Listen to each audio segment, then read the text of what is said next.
Welcome into the Cam Strick Podcast, episode number 200, baby. Wow, that's a lot, man. Presented by Hair Club. That's a lot. That is a lot of podcasts. And they're 3 hours, too, you know. Well, recently they have. They've been fucking 3 hours. You've been very talkative. Well, you're stretching this thing way too long. Although, listen, I hear from my people in Saskatchewan and Alberta. yeah. My people. And they tell me they actually appreciate it when it's a little bit longer because it helps the day. Hey, man, they're just chilling. You put it in your pocket. God, I'm a golfing sound bitch. Is what I am. Yeah, but I'm a golfing sound bitch. Can I chime in on that? Is what I am. Real quick. What? Like, dude, you're at the range and you're at the putting green. Like, you're not like golfing. No, Kate filmed that to show the beauty of how the clubhouse But looks. I need to see you like teeing off, like maybe your approach shot. They call it the approach shot. That's why I'm not doing it, because I'm terrible. Like, I'm still bad. So what I do is, like, when I work with people, all y'all out there, I always like to take care of people. You know what I mean? I like to try to take care of them in ways. So I brought on my producer. Andy doesn't do that. I didn't even talk. He doesn't even let those guys talk on his show. No, I do not. He doesn't even let. I know. Andy is old school. Andy's like the most old school radio guy because he grew up with an old school cat. No, I get it. And I appreciate that. You do. Because sometimes I'm a little loosey-goosey with cats. Yeah. And I need to put my foot down and tell them to shut the fuck up. You know, anyhow. So I went out and we golfed, and I had a great time. And I love being out there, but I just can't find it. I can't, Andy. I can't do it. And I'm getting good. Listen, I am. But like, it's just my drive. I cannot find it. But like that, Are you focusing? Because like, I'm getting fucked where are up, your too. shoulders? Are your shoulders square? And my body's so goofy right now because I'm overweight, way overweight. I have no flexibility in anything. I'm crushing booze because I love being outside. You're jamming out. Like, I have a blast. I can still have a blast. I had a great crew. You know, you're right there. You're showing off your course, although I'm paying for, you know. I don't think your hips and shoulders are aligned. They That's are part of the problem. Oh, my. I'm like a fucking question mark. Like can Forrest I break Gump. your swing down for you? Because I'm watching. I could actually work with you. If I had 10 minutes with you. Yeah, teach me, Andy, because that's why I invited Andy, but I don't like to play with people that are worse than me. It's always way more fun. But I'm not worse than you. Andy, we're similar, and that ain't cutting it. They ain't cutting it either. But I'm not wasting my time with a guy. I'm not wasting my time with a guy that's a little bit better than me. Okay? Oh, by the way. Not doing it. By the way. I was going to invite you, but I'm like, no, I want somebody else. You did invite me. Nate, I'm going to give him. Is he good? Oh, my God. He's 160 pounds, and he bombs them. Really? Lefty. Bombs them. And he kicked the crap out of my other buddies. That's their home turf. And he's just 160 pounds. Keeps his swing is so perfect. He was better than like Travis? Yes. He's a better golfer than Travis? Yeah. Oh, yeah. Because he played better yesterday. Okay, let me tell you. And he was drinking, and he usually doesn't do it. He's a serious golfer. Oh, he is? Yeah. Not really my No, but type. he's cool. So I thought he was going to collapse. I thought he was going to fall off like I do. I'm not. I don't have time for the serious golfer. I mean, he wasn't, though. No one has time for you. Listen, I'd rather play with a serious golfer and learn shit and keep the pace going. If they can keep it loose. Yeah, but no one's going to chirp you. I mean, no one's going to be like, oh, stop. No, I like to learn, do everything right, take your time. I like playing with guys like that, too. It makes you better. Dude, you got to keep your head down. Andy, like, no one's inviting you to go golf. Your head's not down. I get invited to play golf. In fact, no one's. Bobby Frederick just invited me to Old He's Horse. doing you a favor. I'm going to play there soon. You're a novelty act. You're nothing, not, because you don't want. And that's fine, but it only goes so far. But I get invited golf. It only goes all the time. far, though. In fact, though, I will say this because Peelsy invited me to go play last week. Because he's your buddy. But I had to turn it down. I had a conflict, but I'm also like. Oh, Peelsy has time to golf? I think he's at every single event possible in Missouri. But we do that radio show together, and he wanted to bring out a couple of the sponsors. I'm like, dude, that's gonna it might ruin the deal. Like, I don't need to be golfing with like the sponsors. Hey, you know, I said this before. Although they're cool, but still, at the all same you guys time, out there, I said this before. Not ready for that. No, you're not. I said this before, all y'all out there. If you golf with somebody and you really don't know that guy, or you do, and you see him and he's good, you automatically look up to him in a way. He automatically takes a notch and he bumps some credibility. 100%, Andy. Yeah, because it's such a cool thing to be good at. When you're good at golf and you could bomb at 300 or whatever down the pipe, whatever, even being consistent. I look at you like, God damn right. Did you wear your now listen to Waggle me. golf? Fuck yeah. Now listen to me. On the other side of that, if you go with somebody and he's fucking shit up left and right, you think they look down on you? You automatically look at the guy and put them down a notch in a way. It looks so bad. It's very unfair. That's why you shouldn't golf with anybody, because you're already down, and they're going to put you down one more. You got to look in the mirror. I hope that it's like the pot calling the kettle black. I'm terrible. They came out to my course. Is that how it goes? I'm terrible, but I could make them laugh. Okay, I'll make them laugh the whole time. Let me tell you this though, I could still be a clown. My experience with golf and golfers, because dude, I know some older golfers who have been golfing for 30, 40 years. You see, let me just explain to people. I never golfed in my life until I was in my 20s. I didn't grow up going to golf courses. I didn't play golf as a kid. I didn't have money to go play golf. These kids that are 8, 9, 10 years of age that play golf 2-3 times a week, man, 4 times a week. Well, why wouldn't you do it if you have a course? If you have it. It wasn't me, man. I didn't have that opportunity. Andy, neither did I. So it's all good. But what I'm saying is, man, there's people who I know who have been golfing for 34, and they're still terrible. Here's how I look at it. They're still terrible. Golf is just, it's difficult. I don't think you have to play golf to the attempt, and the idea, at least for me, is not to be some incredible golfer. It's just you just want to be confident that when you get invited by people you want to hang with, you're not embarrassing. And you just don't it's not embarrassing. And you know what? You have a better time. But with the kid stuff, if you're golfing with your kid, and it's such a cool thing to see your kid hit, and it's a bonding moment. Now, look, if you got kids and you're golfing with your buddies all the fucking time, it's a lot of people are like, I have no time to get good because I got shit to do.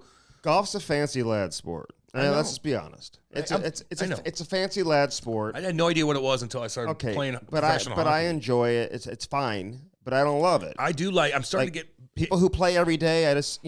I MC major golf events here in St. Louis. You do. But it's not.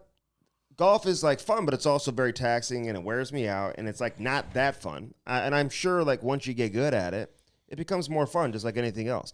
Nothing is fun when you suck at it. No matter what you do, if you're no good at it, it's not fun. Hey, here's another thing, by the way, and it goes to the same. If you go out and we skate, and if you have some fucking bender out there that ain't bringing nothing to the table, and he's just coughing the puck up, and he's fucking toe picking left and right, you better make us laugh in the locker room or something.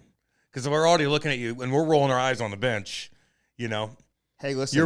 You're going to corner where you don't make a pass. Okay. Guys are rolling their fucking eyes at I you. played in a charity game over the weekend. Had a lot of fun. There was we had a great team, whatever. Yeah. Otter was playing. Stevie Ott. Everyone always tries to make the excuse before the game starts. Everyone tells you how long it's been since they played. Oh, I do it all. Everyone's preparing themselves. It's been a while, boys. So Jamal Mayer's, Jammer's out there. Everyone tells me, I had to get my stuff out of the attic. There's guys that played junior hockey and whatever. Yeah. But it's also a good time. You're playing against the Warriors, their top team. But it's a very competitive game. Well, that group of the Warriors, because you were talking to people that don't know what the hell you're talking about, Andy. Just military warriors. Military warriors that are all wounded. They're not wounded warriors. No. They're all wounded. They all have something. PTSD and other stuff. Or the one doesn't have a hand because it got blown off in an IED attack. I don't think so.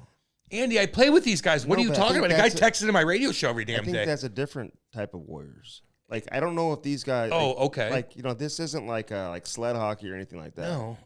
No, I ain't Andy. Oh my God, I know. No, you're wrong on this, dude.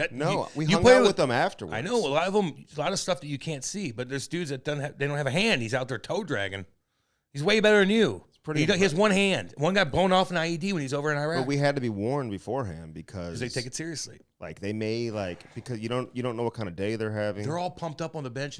They have coaches and they're like, get him going, let's go. Yeah. Rob Ramage is the coach. That's the team I'm talking about, Andy. Okay. You still have the loop on stuff. You act like you are. For a guy that goes to every event. They have 4 teams. This is the top team. I know. I played against them, Andy. So anyway, we were kind of told, but at the same time, we got some alpha males on our team too, Cam. Oh, I know. And so they're ready to go toe to toe. Yeah, so Jammer had to let somebody know at one point. Oh, he had. I knew Jammer would do something like that. Otter kind of had to give the look. So what do you mean? So okay, because we're talking to people. You want to hit them late? You want to you want to keep bumping guys? You want to slash guys? Hooking.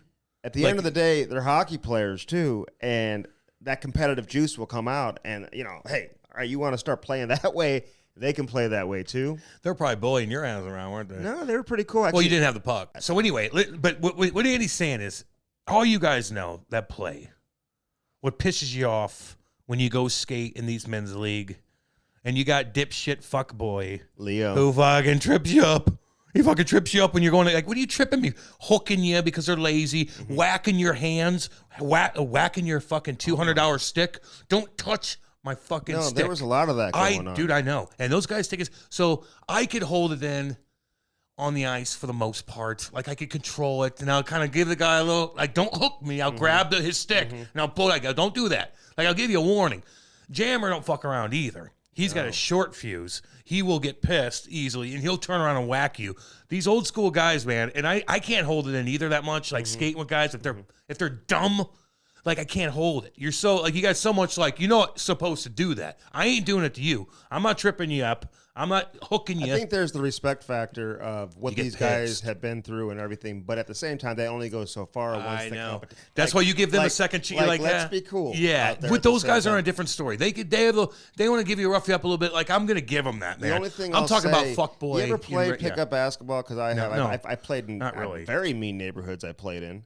I used to pull the car over and go play in like different inner city neighborhoods and go play some pickup ball. But you ever played like soccer or basketball against like Bosnians or anything like that? Well, there's a lot of them in St. Louis. Well, 50,000. That's why we have an MLS team. They're very physical.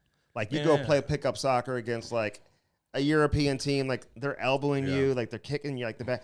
So you get some of that. But they were cool as hell. We hung out afterwards for a little bit. You're the small fish in that pond, homie. Oh my god. And yeah, I'm just like, okay, I'll give you that hook. But again, if like the alumni skates here in St. Louis, I told you guys we have this badass rink, with our own alumni locker room, just $1 million locker room, and got beer and hot tub. It's just awesome for us. And so we have our alumni skates, and nobody's a jackass out there because we got the Blues alumni. Nobody. But can I tell you, no one even thinks about it because you wouldn't get invited back. Oh no, from that type of stuff, you wouldn't get invited back. But I will tell you this: it's a charity game. It got a little old coming back to the bench a couple times, Cam, and guys are like bitching about like, "Come on, Strick, you got to pass me the puck." You probably pissed everybody off. Oh my God, hockey's the one game, dude. I don't care how good you are. You could be Wayne Gretzky if you don't skate in 15, 20 years. That's Holy, Mario Lemieux, all those guys. Well, if you don't have a back. If you don't skate on a regular basis, like you're not going to be able to maintain it. It's just fun. It's not that serious. Settle down. Yeah. I would have stuck up for Andy. Well, the first or second if time. Jammer says it, I'm going to be like, okay, because Jammer. Yeah, but Jammer's my boy. Jammer's your boy. I covered him, and he played 15 years. I played with. He's out or same thing. That kind of ruins it sometimes. A little bit. So people pissed at Lou Lamoriello. Well, I guess so, man. But maybe Lou's losing that fastball too. You never know. He might be. Like, what's happening with Lou? Dude, I remember him. How long do you have to do this for if you're Lou Lamoriello? I don't know. Like some of these other guys. Like I'll give you an example. Like I don't see Doug Armstrong doing this into his like 70s and 80s. Eventually, if he wants to continue to work in hockey ops, he'll have that option to do. Keep paying you. But he'll have that option to do what Joey Sakic and some of these guys are doing, and they're just going to move up to president and have a GM working underneath them. John Davidson does that. There's a number of people where you can still be in charge. So I don't know. Maybe but some people they want to be in charge and they don't want to lose that. So but you're still in charge. You're the president. Yeah, but you're not making the. Are you making the everyday? 100%. Listen, let me give you an example. In Montreal right now, they got Ken Hughes, who they hired as the general manager. But Jeff Gordon, who was the general manager for a long time with the New York Rangers. Yoink. He's the president because he doesn't speak French. He can't do the press conferences every day, so they couldn't make him the general manager in Montreal. But you're telling me he's not making a lot of the decisions, if not most of the decisions. And I'm not saying Ken Hughes isn't making decisions, but it's a collective effort there. You. So I don't know, like Lou. Why are they mad at him? Listen, I got all the respect for Lou and everything, but at the end of the day, you're either getting it done or you're not. I mean, he's getting old. I don't know what that means, but that's a lot of energy. You think Calgary's a better team now than they were last year? I mean, people are asking that question. It's like with Uyghurs, it's like the annoying ass question. Listen, so who would you rather have, Kadri or Huberdeau, or fucking Matthew and Johnny? Matthew and Johnny are better. So I think, are they going to be that? I mean, Huberdeau's a hell of a player too. Kadri, like, you just don't know if he's going to help your team. He or might he's run somebody from behind and get a 20 You give this guy a 7-year contract. Here's all I know. The contract situation. These were reactionary signings, and I'll give him credit for that because you lose 2 100-point players. I guarantee you Daryl's like, hey, listen, if I'm coaching this team, you better make this team competitive. Do something. Yeah, I get that. Otherwise, this isn't at least for a couple years. This isn't going to work. I'm not looking to like coach a bottom feeder at this stage of my career. So you better go out and get somebody. So they made the trade. They got Huberdeau. I get it. They got Kadri. great signing. But when a player like him, who's the big fish, and he's still available, it gives you an idea of why he was still available. And Calgary was willing to give him the term, okay? Yeah. 31, 32 years of age, whatever he is. Ooh. I don't want Kadri at 37, 38. Calgary won't want him either, but this is the only way to get him. So they gave him, the 7-year deal. So it's a great contract in the short term. Huberdeau gets the 8-year deal. So he's going to be old eventually too, and they're still going to be having him, paying him 10.5 at the time. Something. And I know the cap is going up and all of that. But Calgary, you better win in the next couple of years. Because that's how you judge it. When you say, well, is this going to work? Are they better? Are they not better? I don't know. Are they going to win? So if they win, then yeah, it's worth it. If they don't win, then they're going to have some old players making a lot of money. I just don't like. I don't like that style. I know you had to do it, and you was kind of tree living had to do something. Mm-hmm. But like those monster deals at 32 years old, I'd rather a GM not do it. Mm-hmm. I wouldn't want to be tied up. Now they're gonna hate these two guys in 5 years. And they're gonna hate them. And I will say this about Calgary: I truly believe if they would have gotten out in front of this, that I think Johnny Gaudreau signs 8 times 8 last summer. Yeah, you know what I mean? I know. Like I think he signs an extension last summer. Then you give it time. They don't get it done. Then he has a career season. So these two guys. Anytime you sign, you might get some good years out of them. Of course, you're gonna get some good years out of them, but that last tail end of their contracts, the city's going to hate them because if they don't win, you got these monster deals just tied away, and you're like, what do you do? It just puts you in such a jam. Like, because really, like, what are the percentages they're going to really be competitive at that price range? There's no way. No. Especially Kadri, the way he's getting rocked here and there, I don't know. Hey, they're going to be hated. I can kind of live with Matthew Tkachuk leaving, even as difficult as that is. You kind of had a feeling he probably wasn't going to stay. Gaudreau's a little bit of a different story. Yeah, man. He was the face of your city. Right. He was the face of the franchise.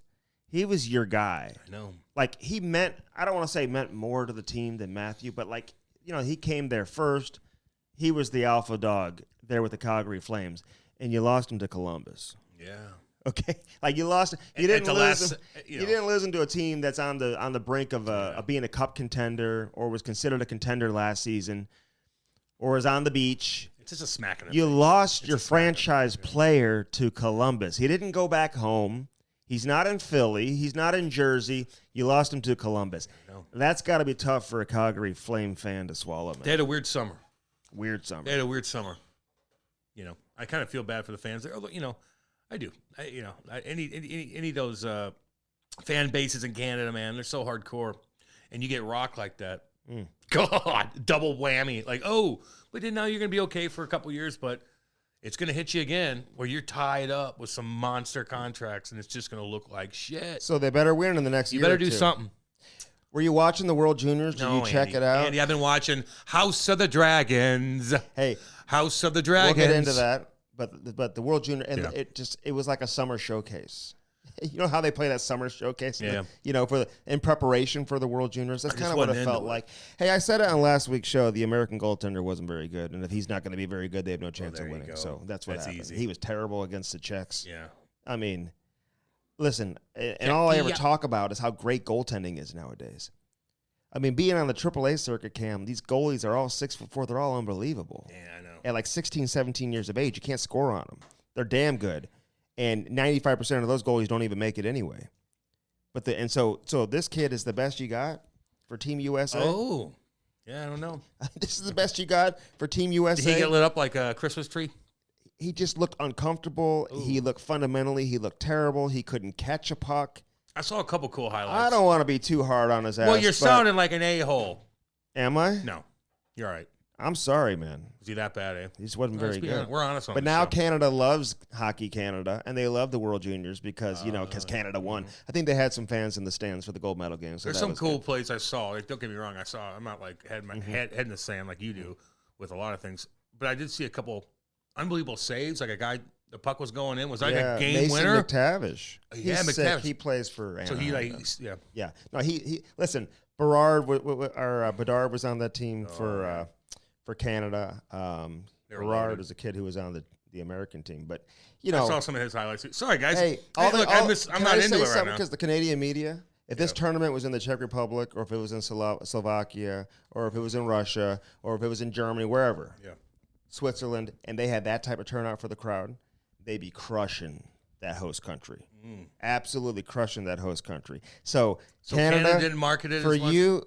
Listen, they lost all the sponsors. They got the investigation going on every single day. There's more tweets about other things that are happening from like years ago that are coming out and whatever. Oh, God. Yeah. So, I mean, every day there's something. But Hockey Canada should be embarrassed that their home country supported the tournament like that. That was a despicable, pathetic effort by, and I don't really blame the Canadian fans. I mean, but it just kind of goes to show you, just because it's Canada and there's hockey, people could turn you out. People still have other stuff to do in the middle of the summer. But it was a pathetic turnout, man, for the people there and for Hockey Canada to put their face on this. Man. How do you front the blame on this? I don't know. I don't know if the tickets were too expensive. Maybe. But they didn't have a turnout. When you have games best player, that best it looks kids like in the you're world. watching games from the bubble. Oh, I ain't going back in that mode. That's what it looked like. Oh, depressing. I mean, not every game sells out in a traditional World Junior tournament, but you certainly get a lot of fans. So you don't have an idea why? I don't know, man. They weren't. Do you think they're really rebelling against the Hockey Canada thing? I do think. I think a part of it is that. Where kids like, oh, I don't want to watch but the best kids. But then everybody forgets about it when they win gold medal, right? It's like now I don't it's think like, that's it. I think it might be the expense. I think it's the expense, but I think there's some. Maybe. I bet you there's some of it people rebelling against them.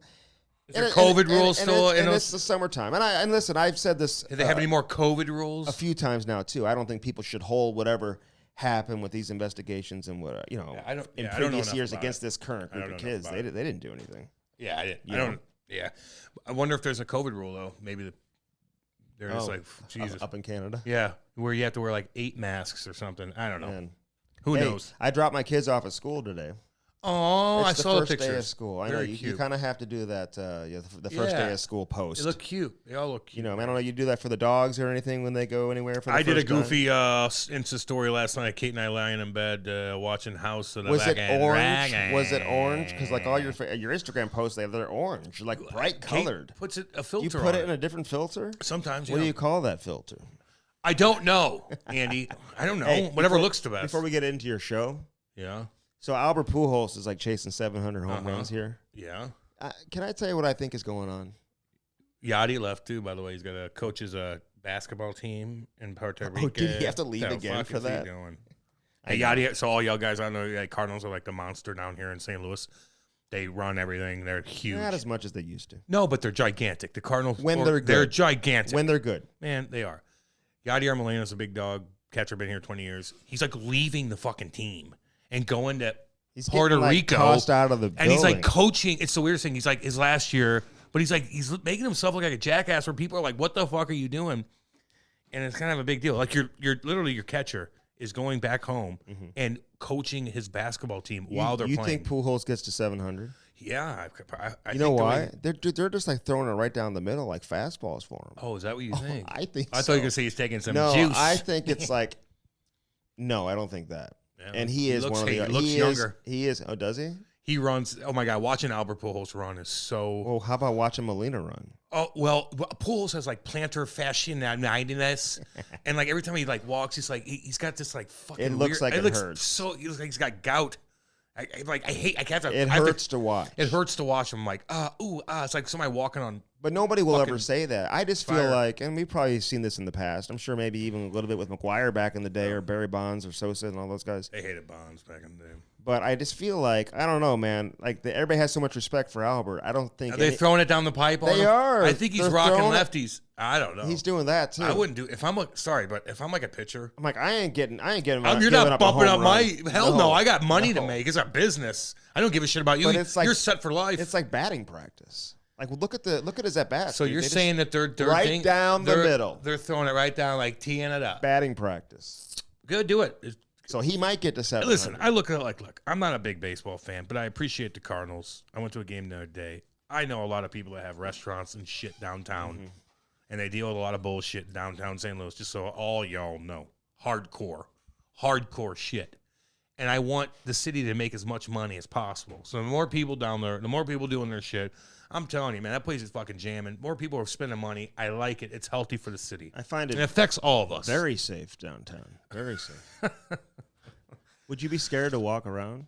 Not during the day, but during the night, you're goddamn right. If Kate and I took the route that we did, leaving the stadium at nighttime, you wouldn't there's like some that. fucking scare. I'm not. Listen, when I go places with my wife, my lovely wife, I'm always like head on a swivel. Not like I'm not hypochondriac, but I'm aware of my surroundings.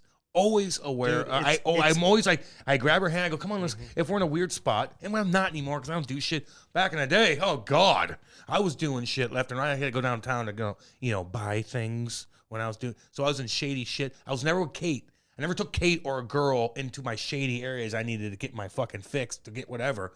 But man, like I look at it now, I'm like, I kind of know some of these hardcore cats. I ain't fucking around. My head's on a swivel, always. Dude, even dropping your kids off at school, like, you just got to make sure everything's all good. What, a principal going to come out and smack you around? What are you talking about? No, I just want to make sure, like, like what, you don't hit a kid with your car? No, because all that shit's going on everywhere, man. You just want to make sure doors are locked and all that shit. Going to drop your kid off at school? I want to make sure nobody can get into the school. In your little wealthy area? What are you talking about? People come into schools and they do crazy shit. Oh, jeez, Andy. We'll put up a couple police officers there. Do they got police officers at the school? Had a Oh, you're couple. thinking about shooting a school up man. thing. Yeah, I mean, I don't know because I'm not a parent. My wife is super paranoid about that shit. More know. so than I am. I don't know because I don't have kids. Would that bother me as much as, I don't know. It always bothers you, man. Anytime you think about kids and situations, but I just hope they have some security there because that's the only way to stop it. You could have all the guns. The guns are around. They're always going to be around. I'd say ban some stuff. I don't give a shit about that. But I would have security in these motherfucking schools. I would, and like you think these, like when I was a kid in Eureka, living out there, we would have police officers there. And I remember looking at them, and I wasn't like, oh God, it's scary, a gun. No, I'm like, hell yeah. I was always like, she was so sweet. Those two girls, they were badass, and they were sweet to all of us. And they were like, I felt good as a kid. Can I tell you, the police officer at our school started like dating a student at the school, Jesus. dude. Oh, back in the day? Oh, yeah. Started we had one of those dating a things, student too. at the school. Wow. So He was dating a girl? her. What are you talking No, about? was the police officer a boy? Or a It man? was a man. Oh, that's even creepier. So check this out. So I had Dang, to do dog. I had to do a like for community service. I did a ride along with a cop. Yeah. And he was using like racist language. Oh, and like, Andy, oh my God. come No, I'm serious. get it. It was crazy, Yeah, okay? okay. Like this guy was, just to kind of give you an idea who he was. Okay, so he's a weirdo. So all of a sudden, he'd show up at like parties and stuff like that. He wanted to be everybody's like friend. Wow. How old? And so he was probably, back then, I would say he was probably at least minimum mid-30s, late 30s. Oh, God. That's old. Dude. Okay. It would have been old if you're 22, but No. So he befriends this girl at the school. And, it was There's no social media back then? they just befriended one another How? at the school because talk to each other? everybody knew this cop. Oh, okay. He didn't bust anybody at school. He would hang out, Yeah. Oh, yeah. I know. So, he was kind of like wanting to be the cool cop, like that. They're like making overtime, So I he think, was when they're working sniffing at the school. around. Oh, He was yeah. trying to sniff her. So Oh, all of a my sudden, this God. girl who was super social and she used to drive everybody, she'd be nowhere to be found. And she'd lie and say stuff like her mom wouldn't let her go out, but her mom was like the coolest mom ever. She'd buy everybody beer. We were all like, what? This doesn't make any sense. So her mom one night called and be like, do you guys know where she is? And we're like, no. So they drive by the cop's house to get the address, or somebody else knew where it was. And sure enough, her car is parked out there. School had to get involved. Wow. TV Did he stations. go to jail? I don't think so. Because he didn't bang her? I don't know what happened, but he got fired. He's yeah. no longer a police officer. Wow. He may be with a different jurisdiction now. I don't know. Yeah, man. Those people are just like seriously. Those what's people, a guy what cops? thinking? What are you talking about?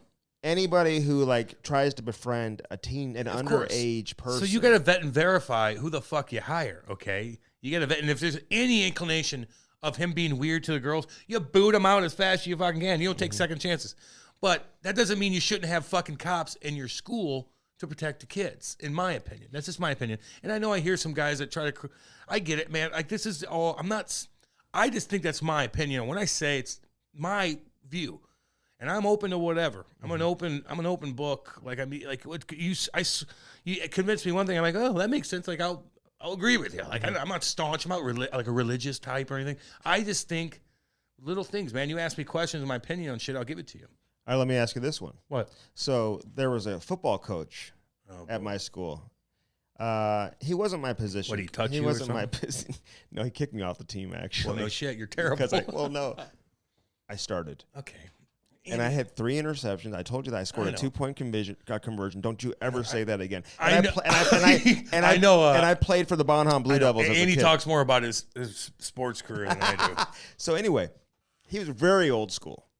Like he coached there for like 54 years. Like it's weird when like coaches that you had that were so much older than you, they look like old men. Because you know back then, like even when you were like 35, you look like you're 45 or 50. But these guys who were in their 40s were coached by the coach, who was the head coach. So he coached all the assistant coaches. He keeps saying coaches, bro. So, I'm confused. Okay, so are you asking a question? He used to do this team prayer before. Yeah, I know. Before the games. We did all that. But it was like there's Jewish kids, there's Christian kids, there's all different type of kids that are there. So it wasn't like more like a religious prayer, but it is at the same time. Yeah, I know. Well, now they don't allow the coaches to do that. Yeah, so he wrote a letter to the editor. Okay. In like the main paper here in town, basically saying what he used to do, and like this was never about religion. It was always about a prayer. I don't know that he would do with the team. Yeah, we had that in football. They pray because you're probably gonna somebody's gonna get hurt. And probably they most pray. Football teams. And I'm not a religious guy. College teams, so what's your question? Should they allow the coach and the team to pray before the game? I mean, yeah, you're allowed. You should do whatever. I mean. Again, I'm not a very religious guy, but this has been like indoctrinated into, It's kind of like doing like the Pledge of Allegiance or something. Yeah, like stand. And I think like it's not about what you believe. It's more like we want to be safe. We're praying so we don't get fucking concussed tonight. That's really what it boils down. That's how I look at it. And don't get me wrong, all y'all out there. I don't like when people berate me with their religious stuff and tell me I need it. Give me an example. Well, I don't want to. Cam, have you thought about Jesus? I'm like, yeah. Who asked you that? Wow. They knock on your door? Out in your neighborhood, no. You're the only one at home on Sundays, I can promise you that. I am. But no, my neighborhood's actually cool shit. No one, they go to church because they probably partied, over the weekend. They need to talk to Jesus. Because I will hear people that Saturday night we're at this thing. I heard a few people because I was one of the last to stay. I'll give Jordy Fox a shout out. He was one of the last ones, Jordy. But, 3 or 4 of us there. It's like 2 o'clock in the morning. I heard some people say, man, I got to go. I got to get up for church in the morning. I'm like, man, yeah, that is. They get up and go. There's the commitment. Whatever. But I don't want people to, I don't say, I can't believe you believe in that. I just don't tell me I'm a bad dude because I'm not, I think the way I think. Don't look down upon me. How do you think? It's hard to explain. Me too. I can't explain. I can't put my thumb on. I believe in a lot of things, man. Because I believe what I lived through and what helped me. And yeah, somebody talks to me. I don't know what the fuck it is. I got evil motherfucker on one side, and I got this lovely, lovely person on the other side. Who's the evil? Satan. Oh, that you have two. I have, yes. Are you kidding? Like over your shoulder. Yeah, like Cam. Yeah. Do they get along? Do they ever talk to each other? Oh, they go at it. Do they? Oh, they go at it. Okay. And I'm getting better. Like? What do they look like? One's a hideous mutant Pennywise, a clown-looking thing, and then another one's a beautiful woman.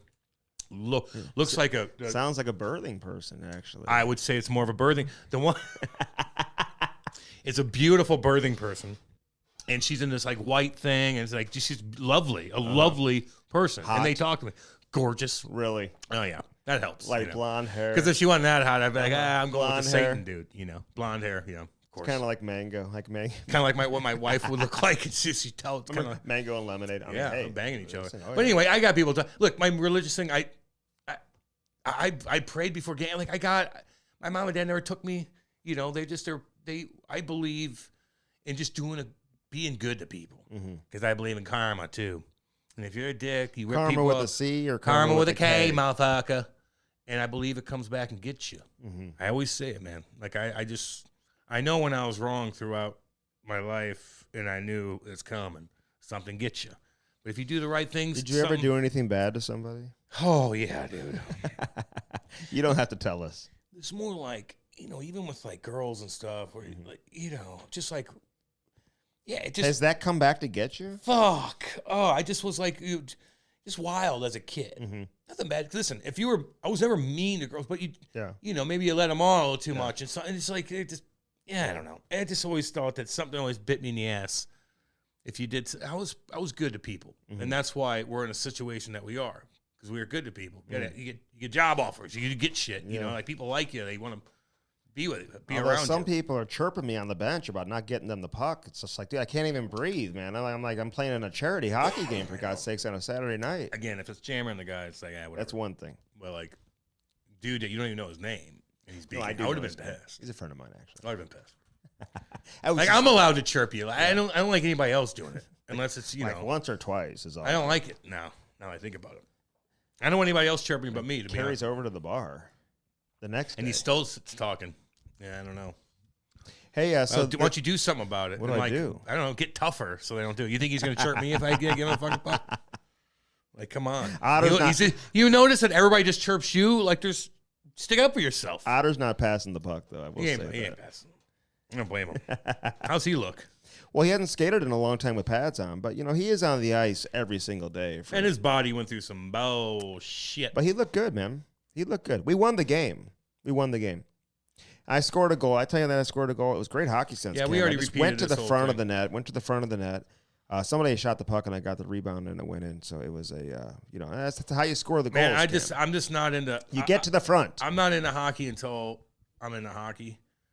But last night I told you we watched that Game of Thrones was one of my favorites till the end, and I didn't even like the dragon stuff too much. But that House of the Dragon is pretty cool. What is it? Is it like a scary show? Like, no, explain it. Well, it's a. Who's in it?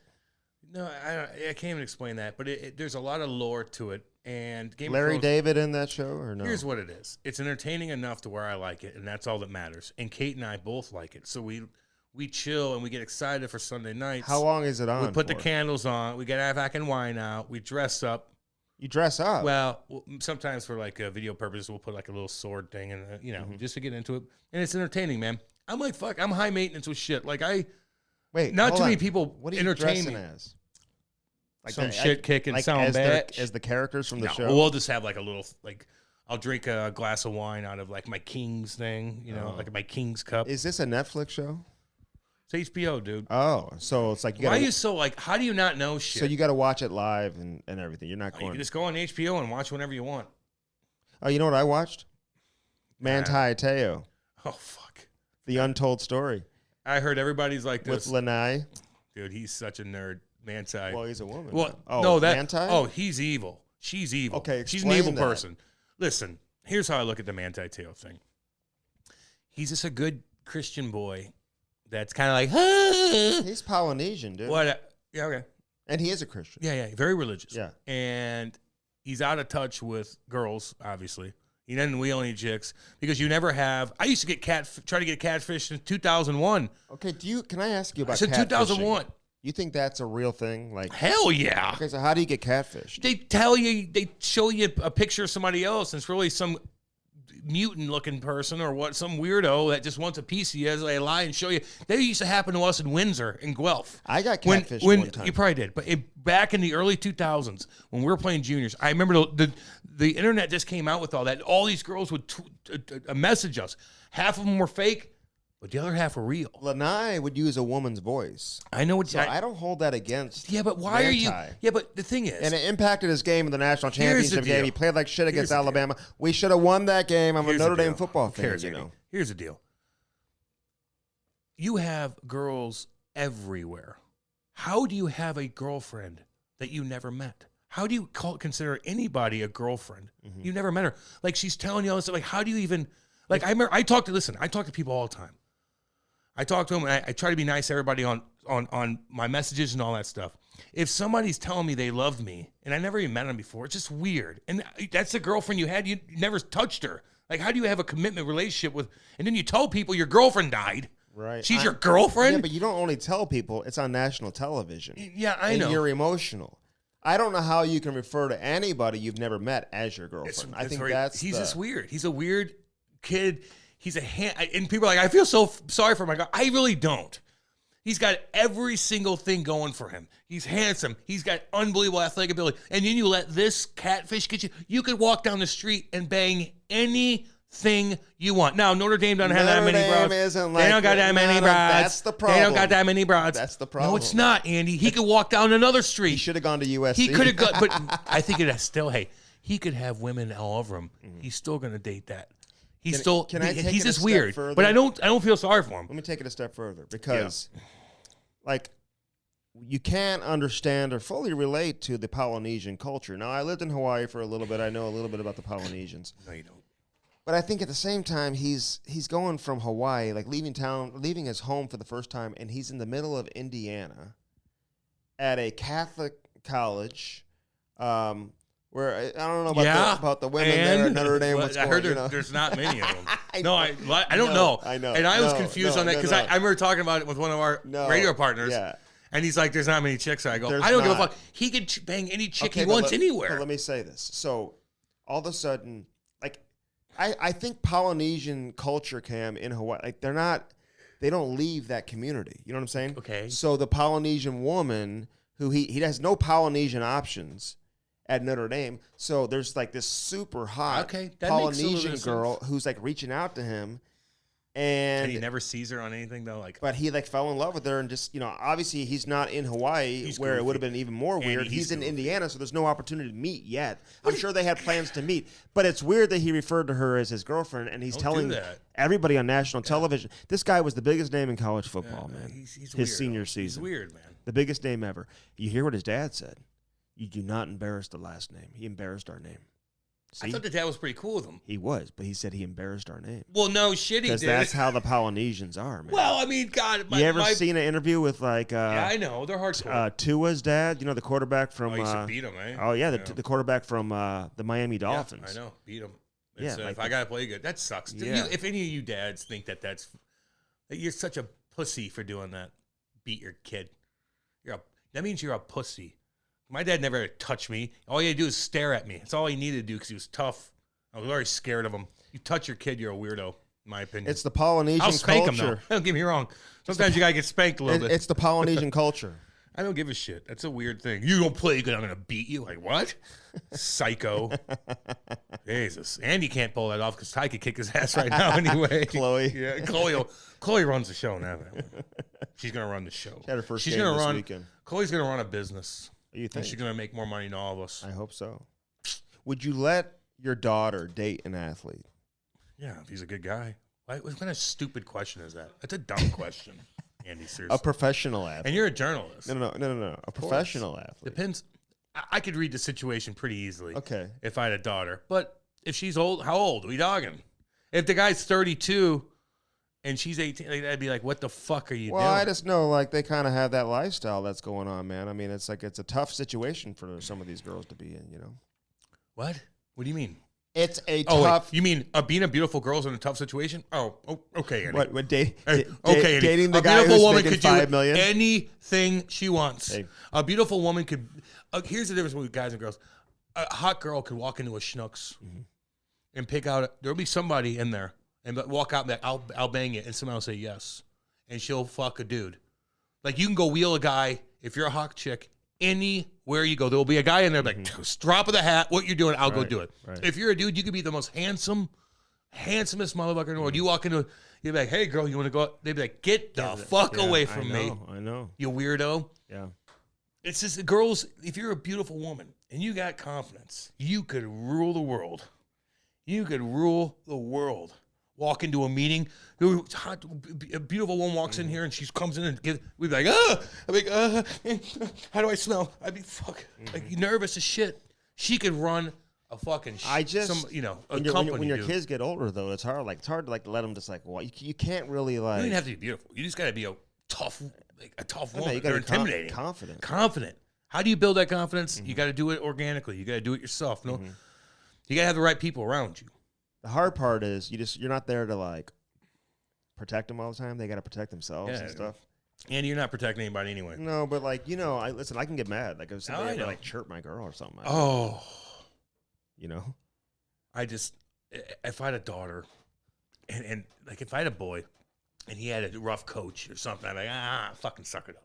Depends on what it is. If I need to get in there, because one time my football coach grabbed my helmet and shook my head. Yeah, but my dad's watching it. And he walked, and my dad got so pissed. My coach did that, and then we prayed about it, actually. I know. Well, that worked. You're like, no, I still have a concussion. Thank you. But we were always taught that in football, you never pick up your teammate by their face mask. Coaches should never do that. Never. That's horrible. You don't do that anymore. And I get how that old school shit, it ain't old school anymore. You don't do that. But if somebody chirped my kid, my son, I'd be like, okay, suck it up, kid. For the most part. I'd be like, you just, well, what'd you do? Like, but if you embarrass my daughter in front of people, I said this before, I don't know how I just would be, especially if it's a man and he's older and your daughter's trying to get her confidence and she embarrassed, I'd fucking lose my mind. Oh, yeah. I'd lose my mind. That's the hard part. That would fuck me up. Football coaches. I don't care. My son could suck it up.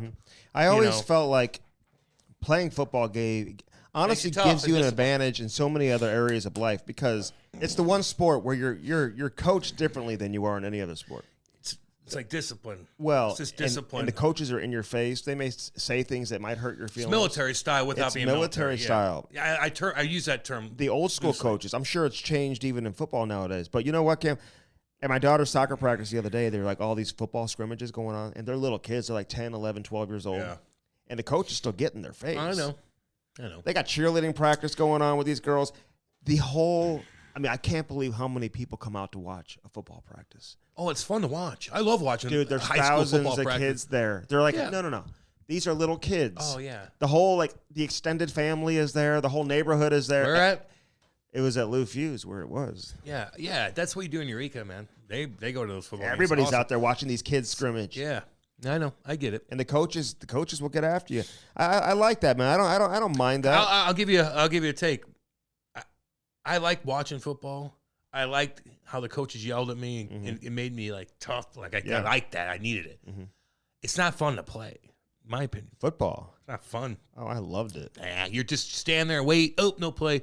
Hockey is so much more fun to play. Well, if you're comparing the two, I mean, yeah. I didn't have fun playing football. I liked hockey more than football, but I loved football. Okay. Hockey is this free roam, man. You could be a character. You could do your thing. I like playing fullback where I'm just running to a line. Cam, when you score that 2-point conversion and you go to school the next day. Yeah, okay. I know. You get into a good fight in St. Louis in your hometown, you go to Harry's that night. They don't know. Let me ask you this, though, because, listen. Andy thinks going to high school parties back in the day. That's what his claim to fame back in the day. I can go to a national championship AAA hockey game. We coached in the national championship a few years back, and there's probably 500 people in the stands. Who cares about that? You go to a random Wednesday night high school game. Oh, I know. And there's 5,000 fans in the stands, and all your friends are there and whatever. And there's always this discussion about whether these kids should be allowed to play for their high school. And there's a lot of old school hockey people, including a lot of former NHL people, that are just anti these kids playing for their high school. They're not getting recruited out of high school to play hockey. Scouts aren't going to high school games, but it is fun for these kids, man. And you get to be able to play in front of your peers, or whatever, and kind of be the big dog. It's always good. Should they be allowed to play? I don't know. Yeah, I don't know. I don't even know what you're asking me, but it is nice. You don't know what I'm asking you. Should they be able to play hockey and AAA? Oh, they should be able to do whatever the fuck they want. And a lot of old school hockey guys run track. They don't think that they should play football. I mean, they do. They're both committed sports. You're probably not going to be able to do it. Football, high school hockey, and AAA. The AAA coaches. Oh, my bad. See, I didn't understand what you're saying. They don't think they should be allowed to play. Oh, high school. How many days of practice do you practice in AAA? How many days? 2? 3 or 4. Okay, 3. Then yeah, they should. Yeah, play as much as you want. But our rule is for our team is, hey, listen, if there's a game, obviously our game takes precedent. Okay, then make that. But if we have a practice and you got a high school game, go to your high school game. Yeah, go show up in front of it. Yeah, go build your confidence up and go dominate up there and then come back here and you're gonna have to take care of business. You know what I found with my daughter, man, in soccer, is that her confidence truly started to grow when she started playing that CYC also, because the competition isn't as good. So she's got the ball the whole time. She can dribble and do things and get that confidence up. I mean, these kids, it happens with these kids in high school too. The feeling is that they develop bad habits by playing high school hockey. And I'm like, I don't know. If Look, you're they're good, skating. you're good. They're gonna show off and whatever. Let them show off and do their thing. And again, and the girls are watching. Man, anytime you play anything and there's girls watching, you put yourself like you take it to the next level, like you do. If high school girls watching football, you're going out there and doing it, dude. They just bring a different energy. I gotta tell you, the one time I got catfished though, just so you know, because I used to work the overnights, Cam, at the dude. Country music. I don't know. I was. It was a country music station, KAFF, Calf Country. I love doing the country music, man. And it was out there, up in the mountains, in the Southwest. You got a lot of real cowboys out there and stuff, Yeah, Andy. But this girl would call all night long, making requests. I did the request line, too, during the week from 6 to 7 a lot of times also. We did the request line, request nights. But always calling, woman, woman. She worked at the Chevron gas station. Always making requests, and then I just got suspicious at one point, and it was just kind of like... That's not a catfish, dude. No, she was catfishing me. No, that's a catfish. She just wants you to play a fucking tune that she likes. No. A catfish is like, let's be friends. She loved me. She was saying things to me. She would say very interesting things to me. Yeah, it was a dude. You think? Yeah. So Lanai sounded like a woman. She had a voice thing, yeah. No, she did her part. She's evil. What an evil person. Should she be? I think she should go to jail for that. I know. You ruined he missed out on a lot of money. Can't you sue? She doesn't have any money to sue. Probably. No, she does not. But can't they sue? She's like, I just thought it was the right. Oh God, what an evil person. Evil. Now listen, my entire tell you, like, what the fuck are you doing? I love you, my girlfriend. What? The handsomest guy ever. Every single ability, and you get catfished by a fucking. I don't get it. And everybody's like, it's way back then. It's like 2012. Wasn't it? Like, fuck. I remember MySpace coming, meeting girls. Like, I wonder if this chick's real. Oh, she didn't show up. Okay. And but this, like, you're having a relationship with her. You're putting all this time in. Like, you're not like, can I see you? Catfish. I don't know. I should know it. I think they fell in love with one another. How do you fall in love with her? How do you do that? Well, it happens. It happens with a kid at Jefferson County that has nothing going for him. His parents don't have any money. And he's never had sex before. Not the All-American linebacker. Not a fucking All-American handsomest guy. Get out of here. The All-American linebacker from Notre Dame. Get out of here. That superstar that he could walk to anywhere, any town, any way, and girls will flock to him. And you have a girlfriend for months and months that you've never met. You've never been suspicious. You're dumb. But she was a very attractive Polynesian. You don't know, dude. I knew I was getting catfished before I even knew what catfish was, and I was like 17. Yeah. So when I was getting catfished, I just cut it off. And he's like, I don't trust this. I had to cut off the catfish. Andy, I'm like, what is it? It's like Why funny. do they call it that? I don't know. I just told you I don't know. I mean, Brody, you can look it up real quick. But I think she should be prosecuted for doing that. I agree with that. And embarrassing him. What's that called? What's that called? Impersonating another person. Yeah. Oh, and impersonating What is it called? There's something for it. Okay, but people, they meet online, man. I mean, like, you ever gone on a date? You met with somebody online? Fuck no. Why would I do that? Oh no, wait. Oh, I told you I would meet girls from MySpace. No, from in Canada when I was young, and these girls would get a hold of you because it just came out. It was the weirdest thing. And half of them were fake, half of them weren't. And I'd meet up with a lot of them, yes. Then I did it with MySpace when I started early in my pro career. I started doing that. You meet girls in Pittsburgh. Meet girls. Oh, yes. It was MySpace. And then I didn't. And then I got off of it. I didn't need to do. Went to the blues. Never needed it with the blues or anything like that. And then I just stopped doing those matchmaking. But I never did the matchmaking. Websites. It was always on just social media. Farmers Only. You got Christian Mingles. Christian Mingle was a party. There's a lot. That's a party. Well, there is. Hey, why wouldn't you want to find a little cute girl in the middle of Missouri who's just adorable, and she's just like, I just want to get away. I just want to get out of this tiny town and be, go find that chick. I know lots of people who meet their significant other online. And they end up marrying them. I love giving people like advice. Not that I know everything, but I just like to, I'm interested in other people. You do not know everything. I know. I never said I did, and but I've been through a lot of shit. And if people ask me about like, what do you think? I tell them like, and I know people have bad experiences, but why not get online and just see what's out there. See what's up. Because they're like, I tried to go to bars, like it doesn't work, and going to bars and meeting is hard, man. Like it is. You got to put time and effort and money.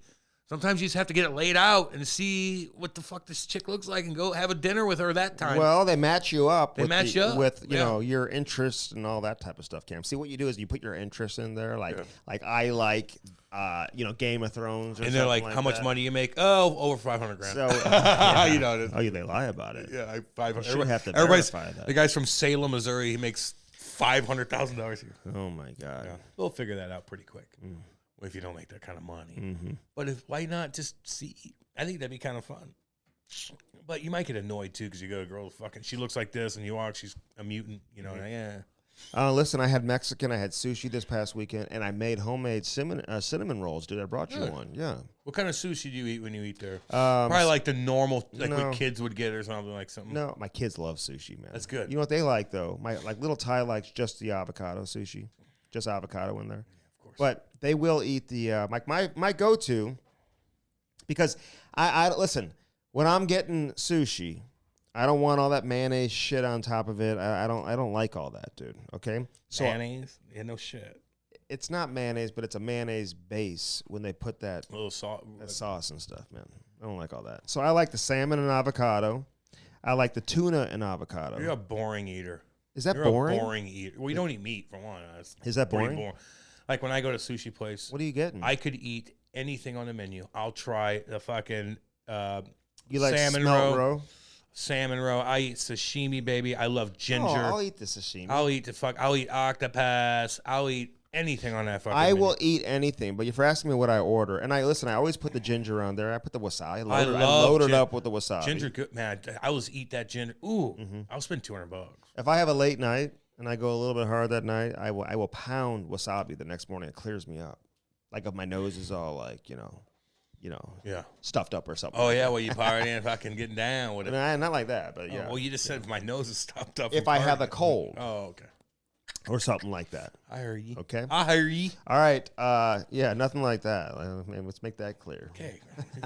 we know Andy. Okay. Episode 200, Cam, what do you think of that? It's a lot, man. I know I know it's a lot, but like, what's your favorite episode? You have one? Your favorite moment? What do you make out of this journey you've been on the last couple of years? I mean, I do like. Why are you asking me a normal fucking question? Like, I don't know. Like, it's been fun. It's good to have a cool audience like we do. Everybody's awesome.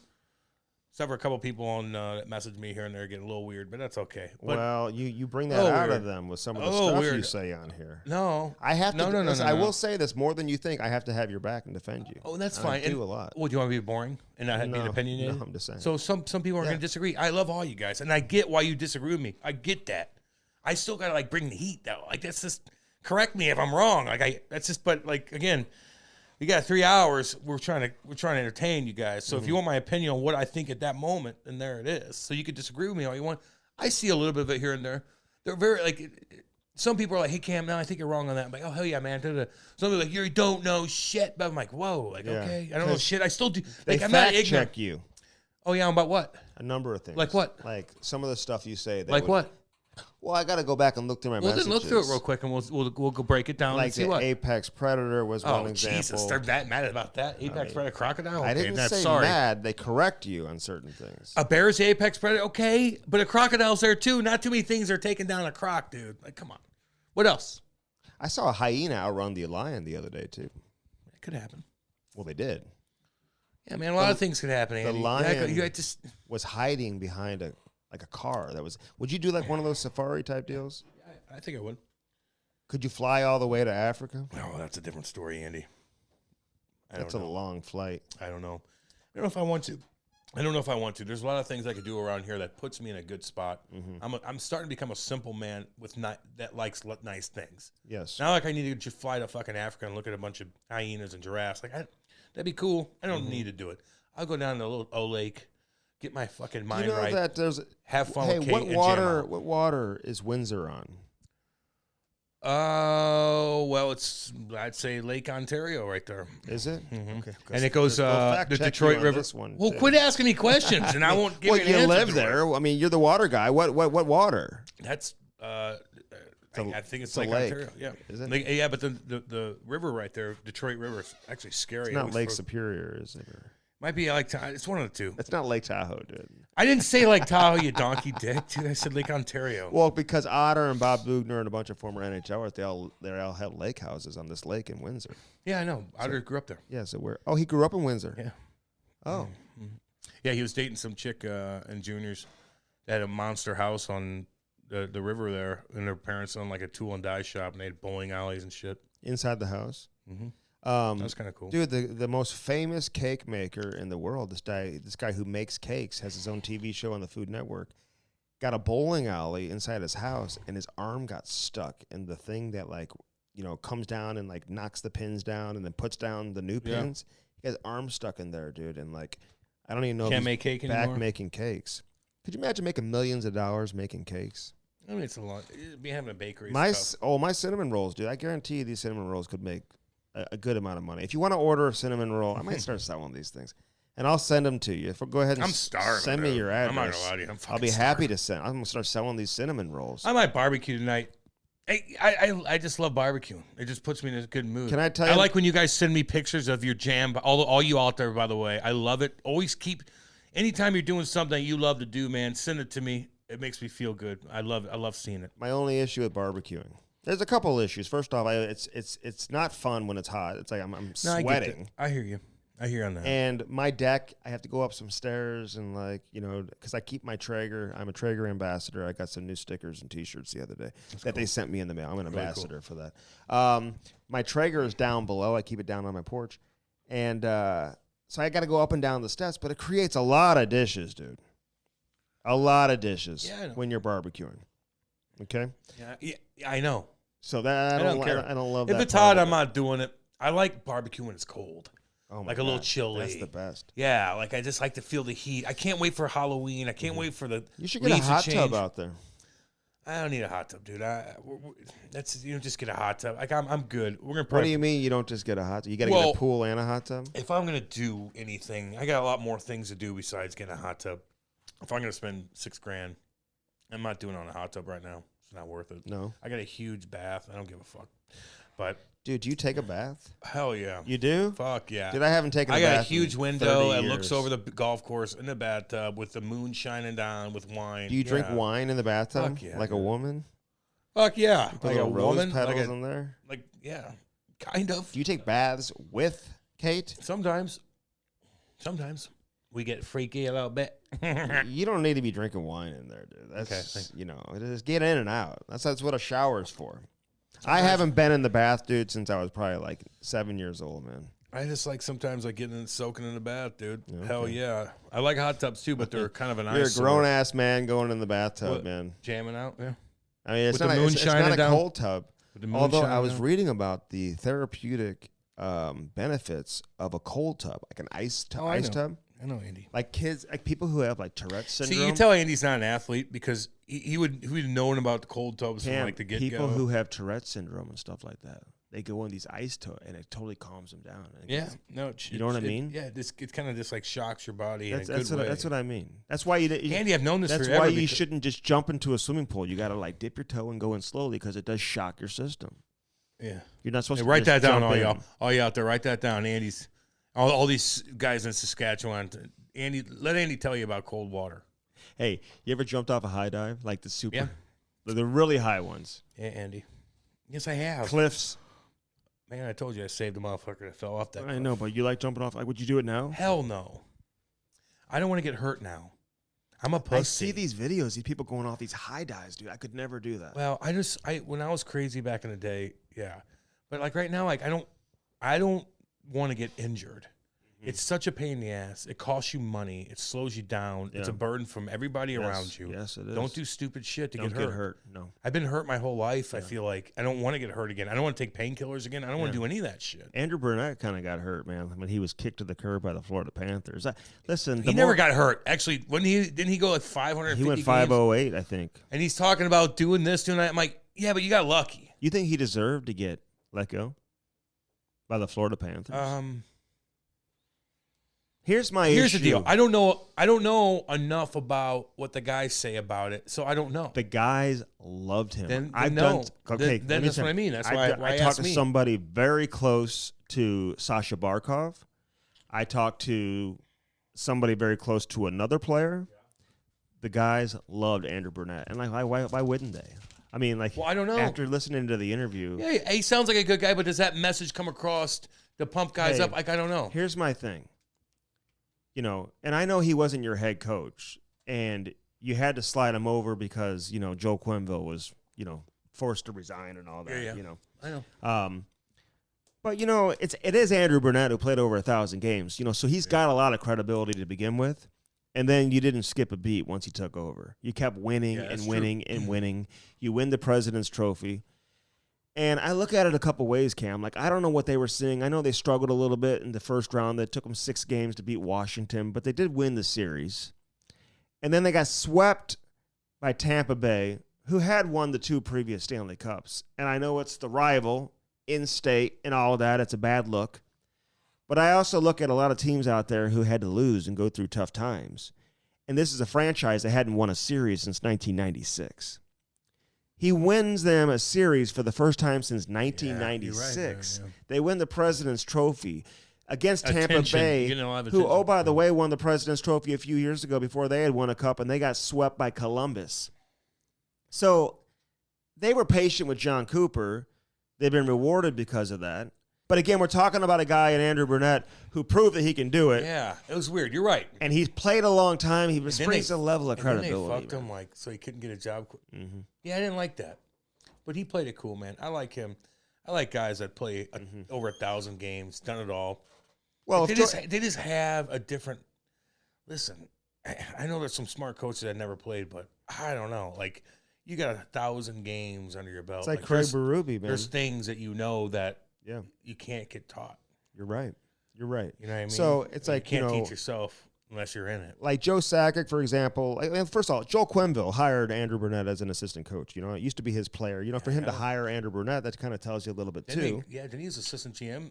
He was an assistant GM right out of his playing career. Yeah, like that means like I want you around me. Like Marty Brodeur gets assistant GM. Like that means I'm a big dog. I need you. Oh, I want to pick your brain. So was this a panic move? I don't know what it was. Was it a necessary move by the Florida Panthers is all I'm asking. I don't know. If you say if you're doing your world-class research like you do, Andy, I give you credit. I chirp you for a lot of things, but you do. And you're telling me these guys liked him. Then what the fuck? Players liked him. Is he too much? Is he not hard enough on them? That could be because when the players love you and you get fired, it's usually because you're too golly gee, you know. Like I can't see that, dude. Dude, he's a player. Dude, he played. I know. I don't get it. But you know, when you, it's his first crack at it too, right? As a head coach, so he had never been through it either. I know. But we're not talking about this. Isn't the Avalanche, or it's not the Tampa Bay Lightning, a team that's won in recent years. I mean, this is a franchise that's been so pathetic, with 5 people in the stands. Absolutely embarrassing for years and years. The opposing fans, yeah. And come down to you party. win your first series since 1996. They hadn't won a series since 1996. And then you're going to fire the guy after he's a Jack Adams finalist, man. Hey, you brought in Paul Maurice, so that's the saving grace. But if it doesn't work out with Paul, then this is not going to be a good look for the franchise. So we'll see how that plays out. And I'm rooting for them, too. I want that. Me, too. And I like Billy Zito. Listen, I've known him for a long time. You trust that he's making the right decision, man. Maybe he feels like he needs an experienced guy with this particular group. Maybe. You're right. But, maybe they shouldn't have brought in Claude Giroux. Maybe shouldn't have given up a first-round pick for Claude Giroux. They gave up a first-round pick for Ben Schroeder. I mean, they don't have a first-round pick for a couple of years now either. I mean, but you got to kind of go for it. Like I get it, but they weren't going to win the Stanley Cup this year. I said it a month before the regular season ended, man. You just knew. They took a giant leap. It was a big step. In a Colorado year where you're evaluating that team, you're like, even if Colorado had great seasons and still lost, right? Before they were able to win. At Colorado, you're like, I don't know. Look, I like when teams go for it, man. Mm-hmm. Like, I respect that. Sure. Because if you don't go for it, it's like, what could have happened? What could have happened? Now, you don't want to fucking sign guys to... What pisses me off? You don't want to mortgage your future. Listen, sometimes you got to get rid of a first rounder. I fucking get that. You can only hold so many fucking... I hate teams that hoard their prospects and then, like, it's just all about... And there's nothing. You're not getting anything. So I like when people go for it because that's the only... Because sometimes you go for it and you do win. You know what I mean? Sometimes you go for it. But, so I root for those guys. I don't like when GMs sign 32-year-olds that worked, that were great for you, 7-year deals for a shit ton of money when you just know. Let me ask you they're this. going to get, people are going to hate the dude. Would you rather have Nazem Kadri or Ryan O'Reilly? That's a really good question. Because O'Reilly's got 1 year left in his contract. I don't know. And I'm telling you, he's not getting 7 or 8 years No. from St. Louis. Kadri's probably a more impact player. Really? Impact? Really? He I was mean, awesome. the way O'Reilly impacts the game? I don't know, man. Well, because I'm looking O'Reilly was damn good in the playoffs, too. I know he was. And this is a tough question. It is. You're right. That's a good question. And sometimes I got to like... you got to analyze it in your head. I'm trying. Yeah. Kadri is really good He against is. the Blues, dude. Mhm. And he had a broken fucking hand. He made a lot of things happen, whether it was good, whether it was bad. Like, he just did things. Yeah, he scored the hat trick. He's flying around. Like, he looked fast, Yeah. hit guys. I'm just wondering, like, how I teams don't would look know. at that. One guy's an amazing leader and has a... Well, one team's desperate.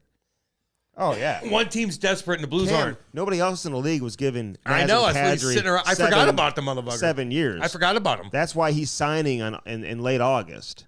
Okay? Because you went to a desperate team. You went to a team that just got rocked. In Calgary. Beautiful city, too. Yeah. And I love all you Calgarians, man. What's up? I know you. What's up, guys? But, like, damn, you guys got rocked. And if that was in St. Louis, we'd all be fucking pissed. Oh, God. People would be imagine Robert pissed. Thomas being like, I don't want to sign in St. Louis. Trade me. Oh. Then you wait. Oh, my God. The city would. Jordan Kyrie's like, get me out of here. Oh, wow. So They'd lose their mind. you know, the good listen, old boys in St. Louis. They a lot don't of fuck teams, around. a lot of teams don't have to deal with that, you know. So that's the challenge of Calgary and some of these other teams. So all I'm saying is, I'm just looking at the age of Ryan O'Reilly, and what I'm telling you is that, you know, like, for example, like St. Louis, Doug Armstrong, they're not giving 31, 32-year-olds, man. They won't be giving them 7, 8 years. I love Ryan O'Reilly. I don't want that. I wouldn't want it. I think my he opinion. understands that too. I just don't want GMs doing that. I'd give him 3 years. I've seen this, dude. I've seen this. Like, you just, when you get older, man, like, you're just beat up, and that you're going to get, like, that. You just get paid. Because what happens is, you could love a player, and all of a sudden you sign him to that big ticket. Yeah. People have short memories at times until it all comes back when you retire, but you're going to get fucking rocked by the fans if you're not producing and you have a salary cap hit that's just hindering the team to be successful. Oh. And it's all about your stupid fucking salary. It's tough And to you're win. raking in money and you ain't doing a fuck thing. I don't give a shit what you did before. They're going to get you. And can I give you a little insight too? I think because Matthew Tkachuk could have signed that deal that Jonathan Huberdeau signed. And even though he probably wasn't going to sign in Calgary anyway, I think some of the mentality on his end was like, yeah, but if I'm making 10.5, I mean, what are we going to be able to do to, like, bring in other good players? I mean, every great player needs other good players and wants other good players on the team. As much as everybody wants to make money, Cam, nobody wants to be the guy making 10.5 and then, like, you're not making the playoffs. Yeah, and it makes you look bad, man. It makes you look bad. As listen, a star player you got who the can't money. get your team to the postseason. You got the money, but your lifestyle isn't going to be as nice because everywhere you go, people are going to be on you. They're going to be, depending on where you live, and it varies in between, you know, the emotions. But you're making money, but, like, you're not coming back and doing events because people don't. Not for a while. You know, you're the guy. Like, you always have that stigma about you, and that's still, like, you already have money and you're going to make money anyway. But, like, that's a tough thing. You're going to go it's like hide. John Tavares, man. You're going to be hiding up in Muskoka Lake and not try to go around people. Like Tavares, listen, I know you're making the 11 mil, and I'm not going to put, you know, Marner and Matthews in the same category because they're younger and, like, you know, and these guys just they bring it every year production wise, you know. But I would never want to play for a team. But Tavares hasn't lived up to that contract in Toronto. I know, but he's going to be okay. I know, but they could use that money to spread it around and maybe make the team more competitive. I would never want to go back to it. Like, I never want to play for a team where when I got invited back for something, half them like hate me. I would hate that. Yeah. Like going back to Jersey to do things. I walk around, Like Kate and the I are fans, like, we're hugging everybody, like, like it just. I felt so good. Yeah, I didn't make enough money for them to be pissed at me, but I could have done something stupid. It would be such a weird feeling. Like, I like going back where everybody's just like, they like you. They lost Johnny Gaudreau to Columbus. They don't like him, I know. Johnny Gaudreau's gonna go back there and be all right. Oh yeah. Well, they lost him to Columbus. I know. Hey man, don't knock Columbus. I'm not. You're in the United States, bro. I'm not. You're in a nice town saying. you're keeping a lot of money. But I'm saying I like Calgary. I'm not talking about the city at all. I'm just talking about they're not on the verge of winning the cup. I get you. They've got great young players, and they've got competent people running the show there. Yarmo. Yeah. So, I mean, all I'm saying is if you're Calgary, if I would have told the Calgary fans a year ago, hey, you're going to lose Johnny Gaudreau to Columbus, they'd be like, what? I don't believe it. So, anyway, all right, let's get to Andrew Brunette, man. People are going to enjoy this. Hey, I want to give a shout-out real quick. CamAndStrick.com. We got the hats available now, thanks to our boy over there with Victor Hockey. Oh, wow, yeah. So, they look good, eh? They look awesome. And are you going to hook me up? Yeah, I got them. Because like I feel like I don't get enough shit. In the car. Like I'm the one that wears them and posts. Like why? Yeah, they're in the car for you. Oh, you gotta hook me up. Yeah, dude, they're in the car. And you need to worry about me more than anything else. They've got the little Victor Hockey tree in the back. Dude, they're stuff, badass hats, and they fit my head good. Yeah. And I just need more from you, Andy. Yeah, you need to think about me. Tell the people. Think about everybody but me, I think. Tell the people about the hat stuff. We got all new colors, too. Dude, they're bitching looking. Yeah. They're bitching looking. And you'll be seeing me fucking wearing those bad boys everywhere. No, we have some of the original colors because people like the black hats and stuff like that. And, you know, some of the... Just hook me up. Teal and blue. I hooked you up. Because I feel like this is what Andy goes to all these events, you know. Guys like again, you have to drag me out of my house at times. But Andy goes and I think he hands out all my stuff. Like they want to give it to me so I could wear it, but Andy will give it to people, and you just don't think of me enough. I'm getting kind of concerned about CamAndStrick.com. Yeah, check that mug out. Get these hats. Victor, they're awesome. Give Adam a shout out with Victor Adam, what's Hockey, up, dude? Man. You guys. I love our logo too. Oh yeah, the little just signature it looks fucking badass. Because we can't put the Cam and Strick caricature on shit. It's hard to do. Yeah, it costs money. It's very detailed. We had hats that had the character. They couldn't do it right. They couldn't do it right. Yeah. Okay. Yeah. So it's very difficult. So you always have to have an alternative thing. And I love our little. It looks badass. We need an artist though. If you're an artist who can create good like toe drag them cougars. Yeah, like content for like t-shirts and stuff. Hit us up. I got a visual on that. And give us some examples, man. We need some stuff with that. Or even like when I open a beer and I go yoink, like find like something like that. Like whatever you guys want to do, let us know what you want. We'll get some fucking apparel. Yeah. But Andy, you have to give it to me though. Yeah. Okay, I'll give it I to need you. to go by your house and look around. Because there's a lot of things with my name on it. Come on over. There's a lot of things with my come on. With your name on it. It's like a Christmas thing. Come on over. Maybe I'll give you something for Christmas. Well, how about you give me what I should have, meaning like all the apparel that you get. You didn't even get me a birthday present. I didn't know it was your birthday. I keep it quiet. I didn't know. I'm not going to lie to you. Yeah. When's my birthday? Like May or something. Yeah. When is it? Don't worry about it. You just had it. When you don't give me something, all I want for my birthday is like the stuff I should have got. From like the stuff I give you a lot of shit. I need to see your house. Okay. I'm just telling you, I don't trust you. Come on over. I mean, the Cam Strick Podcast is always brought to you by Hair Club Cam. Yeah, man. I might need to see them soon. It's getting bad back there. Yeah. Yeah. Yeah, it's getting barking at me. Well, that's why I got the hats for you. Well, good. Give them to me. You got to wear that hat. You know, if I had hair, I wouldn't really worry about it. Don't be going out of the house without a hat on, dude. Well, I have to at times. It's ruining the brand. Well, when you go to church and stuff like that. You chirp me. Like, I can't help it. Hey, you should never make fun of somebody. They can't Their help hair? it. No, you can't. I would never do that. But like, I would never do that. You just don't chirp people that, you know, it just comes, man. Like, this is your genetic. Hey, is it genetic? Yeah. Yeah, it is. Sure it's your mom's dad, I think. Yeah, it's like it skips. I don't know. I got fucked. Kate's mom is like, she loves my Instagram and my everything. She likes everything. Well, our family likes you, Andy. Yeah, I'm sure your family likes me too. Yes, they should. They find you very interesting. They got to meet you. I am. They got to meet you. You know, I am very interesting. You know, I'm gonna have you. You just got to think about me a little bit more. I gotta have you over. You got to like notch me up one more notch in your book. We'll have you. I gotta have you over. Hairclub.com/Cam and Strick. That's our landing page. Cam 800-279-7878, baby. So go there and schedule your first consultation, and hook it up from there, and it's all good, man. You'll save some money on your first consultation. Regrow, restore, and replace your hair with Hair Club and hairclub.com. CarShield and carshield.com, baby. 800-857-2481. I was talking to little Patty Maroon, Big Patty, Big Rig. What'd Phil do there? What was Phil doing? What was he doing? With Ricky Flair. They're doing that commercial. Phil was a part of that. Oh, Patty's was brother, he? Phil. He's hilarious, by the way. He came over to my house the other day. But I guess he was part of that commercial, too. Oh, was he? Patty was Ric Flair in that commercial with O'Reilly and... Yeah. Okay. Yeah, it looked pretty cool. Did it? Yeah. I haven't seen the commercial yet. You saw? Well, the it's going to commercial? be probably played before the hockey games, but they showed like I follow those guys. So they took pictures and shit. I saw that. I saw some. Yeah, it's cool. They were dressed like a boy band or something like that. Yeah. I couldn't tell that was Ryan O'Reilly. Yeah. I knew it was Patty. Yeah. Obviously. I like his hair. It looks good. Yeah. 800-857-2481. You too can be part of the Car Shield team, man. Get on there and get that protection. You never know when something's going to go down in your car, Cam. It could be anything.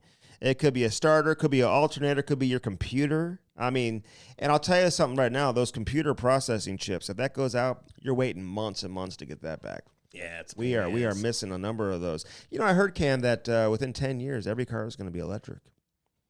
I hope they don't force the issue. Why? But like some of these cars. What do you mean, why? Okay, but you know how like a Tesla, for example, you got to have like the Tesla plug-in thing? Yeah.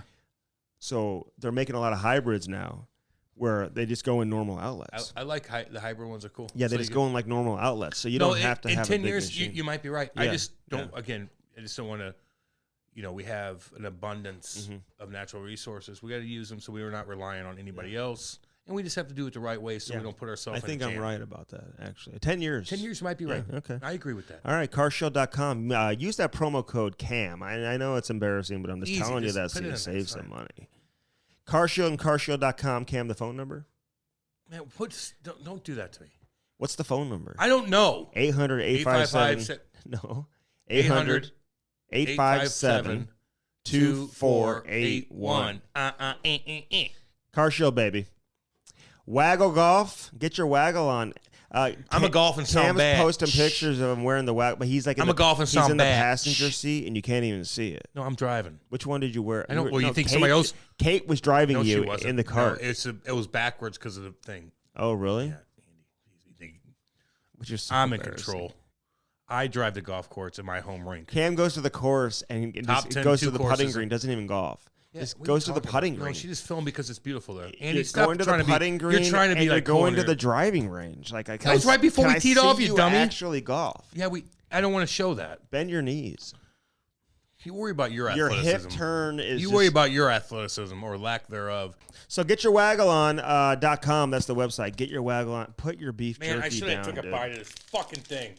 Look at this. I can't believe you eat that now. What kind of animal is that? Huh? What kind of animal is that? I don't know. How do they make it into beef jerky? I don't know. They hydrate that? Yeah. Or dehydrate it? Dehydrate it. That cannot be good for you. Man, I had to eat something. I have no time to go to goddamn anywhere, so I just run to the gas station real quick, and I have to get something. What kind of body parts is that from? Man, I don't know. Probably like a hot dog. Lips and ass? Whatever. That's what they say a hot dog is made out of, Yeah, I'll eat it. You like hot dogs? No, I mean, I don't know. Do you grill hot dogs? I don't have kids, so I grill like good stuff. Yeah, no. Get your waggleon.com, Cam, and get it today, man. Make sure you look good when you go to the course, Cam. That's the most important thing. Go to the course, look good. It helps your game. It doesn't really matter how you play, really. Well, it does. No, but not as much, man. But if you look like a jackass and you play like a jackass, I'll give him the equivalency would be like a dipshit going out of the men's league, and he's got like he puts like the shoestrings over his shin pads. He's got 15 different shit on. He doesn't wear shoulder pads like Andy. I'm like, fuck this. He goes to stick and puck with like a t-shirt and shorts. He tries to toe drag everybody out of the zone. You ever see those dudes at the stick and puck? Like, you ever go to the rink? I don't go to stick and puck. No, I'll take my kids sometimes, and like, there's like these reckless, like, flying in a vehicle, going 100 miles an hour, wearing flying shorts and a t-shirt. Calm down. Taking like clappers. I'm like, settle down. It's just no look slap shots when the puck's rolling. I have no idea where it's going. That's like, you look like a dipshit, you play like a dipshit, you're a dipshit. If you look good and you play like a dipshit, there's a balancing act. But you know what? Here's my philosophy. If you look good, like if you got the waggle gear on, you look good. They got the quarter zips, and they got women's stuff too, so buy stuff for your girl. Women. Or the women listeners. How many of our listeners are women? 25%. Yeah, 25% of it. It's because of Andy. Yeah, for sure. If you play poorly but you look good, like some people may look at it like you're just having an off day too. Like, you know what I'm saying? Yeah. So they may just think that. So you're having an off day when you whiffed. I've got one more golf round with you before we're done. Oh, at the auction, somebody won a golf outing with you and I. Who was it? Really cool dude. I'll tell you about it later. Yeah, good guy. Cool. Good guy. So we'll have some fun. Good. Yeah. So on me? We got to we got to schedule that. We got to schedule that soon. This guy bought like everything in the auction. He he needed like a U-Haul truck. Well, our thing's pretty cool. St. Aug was a top 10 course in the Missouri, dude. It was, yeah. No, it is. No, it used to be. Andy, look it up. No, it's so pretty, dude. It really is. Man. It's very nice. You take anybody. You don't see houses. Like, No, I loved it. Awesome. I loved it out there. I saw Trent Frederick the other day too. I said, get him out. He'll come play with us. Get the boys. Let's take care of the boys. I've always done that. I love doing that. All right, we'll set that up before guys go. What are you gonna do? But here's my question. What are you bringing to the table with? Like, you just keep selling shit. I'll give you I guess. a hat or something. I bring a lot to the table. Okay. Like, now I got to bring everybody out for golf. Like, Andy's gonna be inviting everybody to my golf course. Here's my question. So if we had like 2 foursomes. You got to pay for everybody, or they pay themselves? No, I got to pay for everybody. That's fine. I'll do it. Would you? Just keep doing your thing, and I'll be okay. Okay. And it adds up. And, I got to deal with the wife sometimes, too. It's all good. I like to take care of guys, but I like to be generous, too. Okay. So I'll take care of them. Well, getyourwaggleon.com. Tell the people the website. All right. Getyourwaggleon.com. Getyourwaggleon.com. Yeah, I'm the one that wears golf. it. Andy, yeah. It looks good on me. Say hi to Travis because he's in Minnesota and you almost ruined the deal. Because he's a cake eater? You asked him that. I didn't like that. That's from... didn't like that you said Mighty that. Ducks. Get out of here. Hey, new sponsor alert. Yeah. The Sparks Skate Sharpener. Yeah, man. It's badass. This thing is unbelievable. Listen, when your skates are dull and you got shit to do and you got to go get it fucking done and the place closes at 6 and you're like, it's a pain in the ass. Get your own shit. Get your own shit for your team.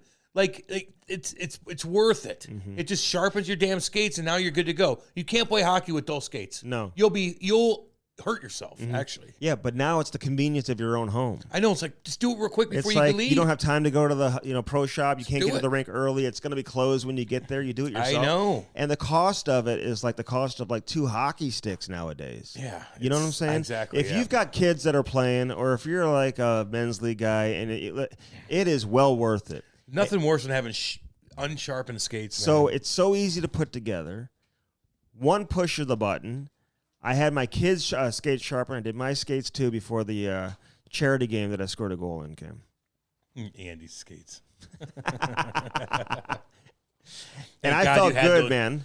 You're not going fat. You're the one guy that can have dull-ass skates, and it doesn't matter because you're not even turning hard. That's not true. It's convenient. It is convenient. It's accurate. It's consistent. You do it anywhere, anytime, man. And it's easy to set up. It's professional level. So if you have to take it with you somewhere, you can just take it with you. Like, how about your AAA team? You should have it. Taking it everywhere. Every team should have it. I know.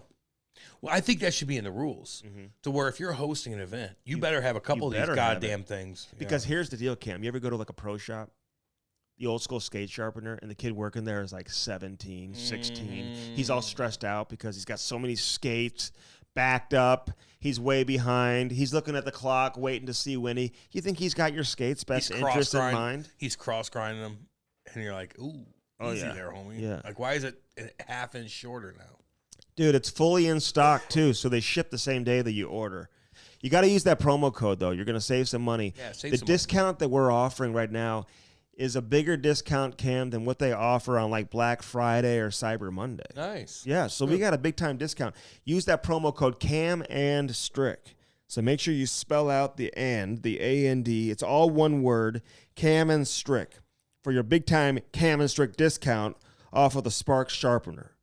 Okay, we love that. So it's Sparks, by the way. It's S-P-A-R-X. Okay. So people know. Yeah. It's not with a K-S. It's S-P-A-R-X. This dude's cool as shit. Steve. Say hi to Steve, What's up, man. Stevie boy? What up, babe? So we welcome Sparks Skate Sharpener on board with us here at the Cam Strick Podcast. And listen, I've sharpened my skates now. And honestly, and I mean that, man. They do a great job. My kid had a great... they did a great job with his skates, too. So it's well worth it. You got kids that are playing, man. I shouldn't even have to convince you. Order your Spark Skate Sharpener. Do it today and use that promo code CAM and Strick. All right, Bellman and Bellman.com. Bellman Automotive, baby. Out there in Troy, Missouri, Cam, you got the Buick, the GMC. I know you're looking at that Buick Enclave, the frost white tan interior. Get it soon. Across the street, they got the Chrysler Dodge Jeep Ram. It's all in Troy, Missouri. Best customer service you'll find anywhere. Danny Bellman, Dale, the whole crew over there with Bellman Automotive, man. They treat you so well. You don't got any what, Cam, over there? Swinging dick. Sa. And what do they do? Like, I mean, those come guys out and swing their dick around, and they are very annoying, and it makes me not want to buy they anything. They act like they're, you know. I beat you. Shut the fuck up. Just sell me the car, right? Just be cool. So I'm like comfortable here, and my wife can go there. You got to use. What they do. You got a used car. They're going to buy your used car from you. They got inventory in stock. They got a great pre-owned selection over there. Yep. And if you have bad credit, Cam, if your credit's terrible or anything like that, then hey, no problem. They're still going to approve you. They're still going to approve you. Yeah. So check it out. Get there. Do it today with Bellman Automotive out there in Troy, Missouri. All right, man. Again, get your hats over there. CamAndStrick.com from Victor Hockey. Looking forward to this conversation. Andrew Brunette, the man, the myth, the legend, now the associate head coach of the Devils, former head coach of the Florida Panthers, with us here on the Cam Strick Podcast, episode number 200, baby. The Cam Strick Podcast is brought to you by CarShield. You know, nothing more frustrating, Cam, than when that engine light comes on and you know right off the bat you're going to have to spend thousands of dollars to repair your vehicle. Call 800-857-2481. Mention the promo code CAM or visit carshield.com and use the code CAM to save 10%. Yeah. That's carshield.com. A deductible may apply. Save yourself money. Sign up and get your coverage now with carshield.com. Now up to the interview. Bruno. Hey, what's up, fellas? How are you? Oh, not too bad. How are you guys? I'm good. Where are you hanging out at? Are you in Minnesota? Are you in Jersey? Where are you at? No, I'm actually, I've been all over. I'm in, I got a cottage. I grew up outside Sudbury, so I got a cottage in a lake out there. So I was in Jersey last week and then just back in here this week and for probably another week or so, then moving again. It's been a crazy freaking, oh my God. Couple months here. Hey, for the record, everybody around your hometown, they all claim they know you. They all say that, oh yeah, he was my guy. We hung out back in the day, you know. So you're like a legend in those parts, you know. Like, did you grow up playing with Todd Bertuzzi? Like, did you know him as a kid? Like, because apparently you and him were kind of like the top two players in that area. Yeah. I mean, he was a couple years younger, and we kind of leapfrogged each other. We never really played against each other until junior. But we were obviously aware of each other. He was a phenomenal, unbelievable player coming through here. So better than I was, but he was. You always knew, when you're in these kind of smaller towns, you know all the players and you know everybody here. So he's had an unbelievable career, and he was a great player all the way through, but he was unbelievable youth player. So he was better than you. What, he have 163 points that season instead of 162? Well, he might have been playing the NHL when I did that as a 19-year-old. So he probably would have did the same thing or more. Bruno, he may have been younger than you, but he was bigger than you, right? Yeah. We had him on, by the way. We had him on. He must have been he must have been a man-child back in the day. Yeah, monster. He was. Monster. Yeah, he was a man-child. He sprouted out so, Pee-wee or even earlier. He's always the biggest kid, or one of the biggest kids out there. And he was a man-child. He was a man-child even in the NHL. I mean, guys had so much trouble handling him down low in the offensive zone. He continued to play that way all the way through. Yeah. Hey, I know you were in Jersey recently looking for a spot. How's the real estate, by the way, in Jersey? Jersey. Like, where do the guys live in Jersey? West Orange? Dan's probably no. Yeah, I mean, I think a lot of them are in Jersey City now. I think it's transferred. The younger group, obviously, don't blame them. Close to the city and probably a little bit more hip and younger. That's probably changed. I know probably when you were there, Jan, it's like the practice room used to be out in Orange, I think, and now everything's in Newark. So I think a lot of the guys are in Hoboken and in Jersey City. But I'm sure some of the older guys, from what I've heard, with kids and stuff, are in more in those suburbs of Millburn and Westfield and those kind of places. Hey, man, you're going to have to give yourself some time going to the Prudential Center sometimes. Like, I'm telling you. Like, you're going to – sometimes it's 20 minutes. Sometimes it's going to be an hour and a half. And you don't want to get stuck between the lights either, because they're going to bill you and send it right to your home address. And all of a sudden you're going to have like $50, $80 bills because you get stuck between the lights. In Newark, they get you. Like a camera will take a picture. They do, right? Yes. Oh, Jesus. Heads up on that. Yeah. Yeah. Hey, is there is Cam's jersey retired? Like, I mean, I got a statue, baby. For it. Yeah, I looked for it. I couldn't find it. I saw I looked like a J, but I wasn't sure. So yeah, it's in the basement. Yeah. Hey, but you guys are going to have a good team, man. You got some great young players. I mean, it's kind of like the season where people are wondering, like, okay, is this the year that Jersey maybe takes that next step with some of these young guys getting a year older and now bringing you on board, and you know, you got Andre Palat coming on board. Yeah. So there's some stuff to be excited about in Jersey there. Absolutely. I kind of see them similar to a Florida or to a young up and coming Colorado Avalanche team, you know, with the way they play and the speed and the prospects they have coming up. And then this year we won't probably have the two young defensemen that are exceptional players already. So I think there's a bright future. I think it's only going to get better. I think the leadership that Palat's going to bring will be instrumental for this group as we move forward. So there's lots to be excited for. There's some superstar potential in Jack Hughes and Bergeron potential and Nico Hischier. And so there's a lot of pieces. So it's exciting time for the New Jersey Devils going forward here. Hey, listen, where'd you grow up exactly? And like, because your game was always really interesting to me, by the way, because, like, you know, you're so good down low, such a good passer, creative, great vision. You probably were never considered the fastest skater, but you always found a way to get it done and produce offense. Oh. But was that your game as a young kid, or were you faster than everybody else as a young kid, and then maybe you had to adjust when you got older? I wish I was. I have to go around. When I was a kid, I have to go around the same guy about 4 times to get to the goalie. So they kept reeling me back in. No, my game was always the same.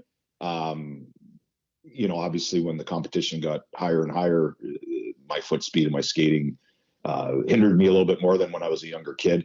You know, I grew up in a small town of Valley East, just about 30 minutes north, or as Bert says, the wrong side of the tracks, from the side he grew up on. And I grew up on you know, in a neighborhood that we played road hockey 24/7. The streets were narrow and there'd be 20 kids out there. So the only time you can ever have fun or have the ball would be, you'd have to be extremely gifted in those tight areas and hang on and use your body. So I think you learned it just by playing with these kids, and same with the little outdoor rink by our place. If you're in there out there all the time, and again, there could be 40 kids on the ice. So if you wanted to have the ball, you had better learn how to protect it and learn how to use your body and your hands. So I really developed a lot of those skills that actually throughout my career were integral to the way I had to play, especially again, my skating hindered me as I got up.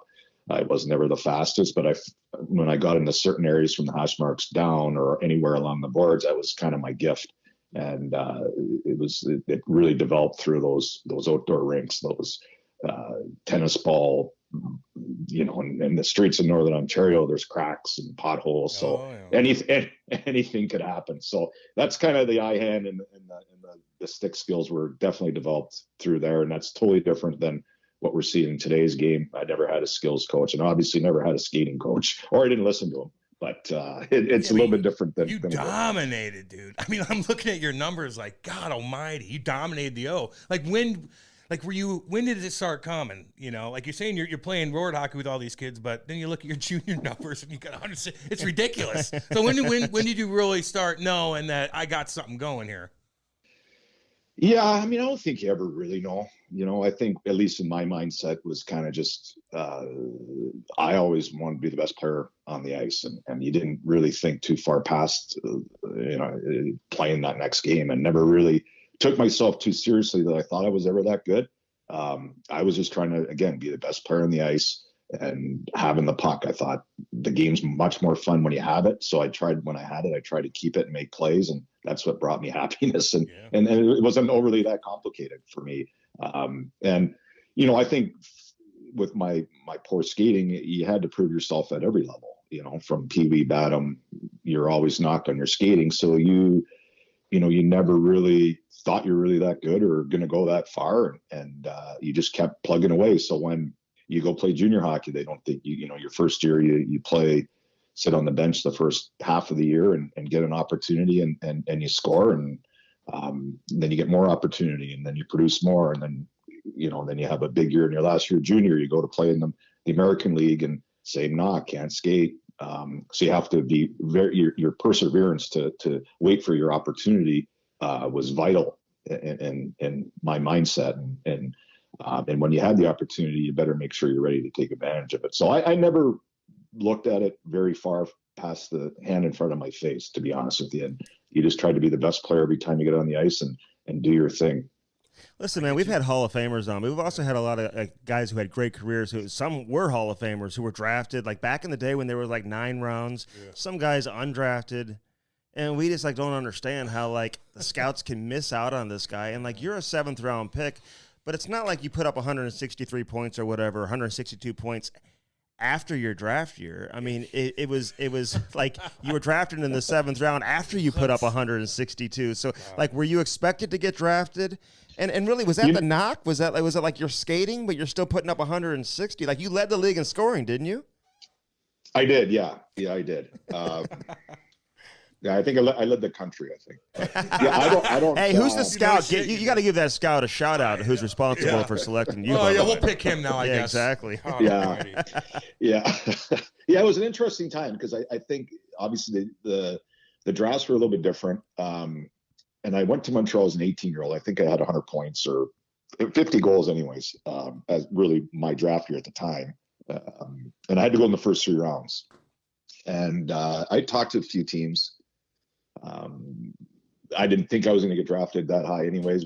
But you kind of went to the draft with your agent. You think you might have a chance, and then that was an influx of some Europeans in that draft where the first time ever you could start draft them, I believe, or draft them at any time.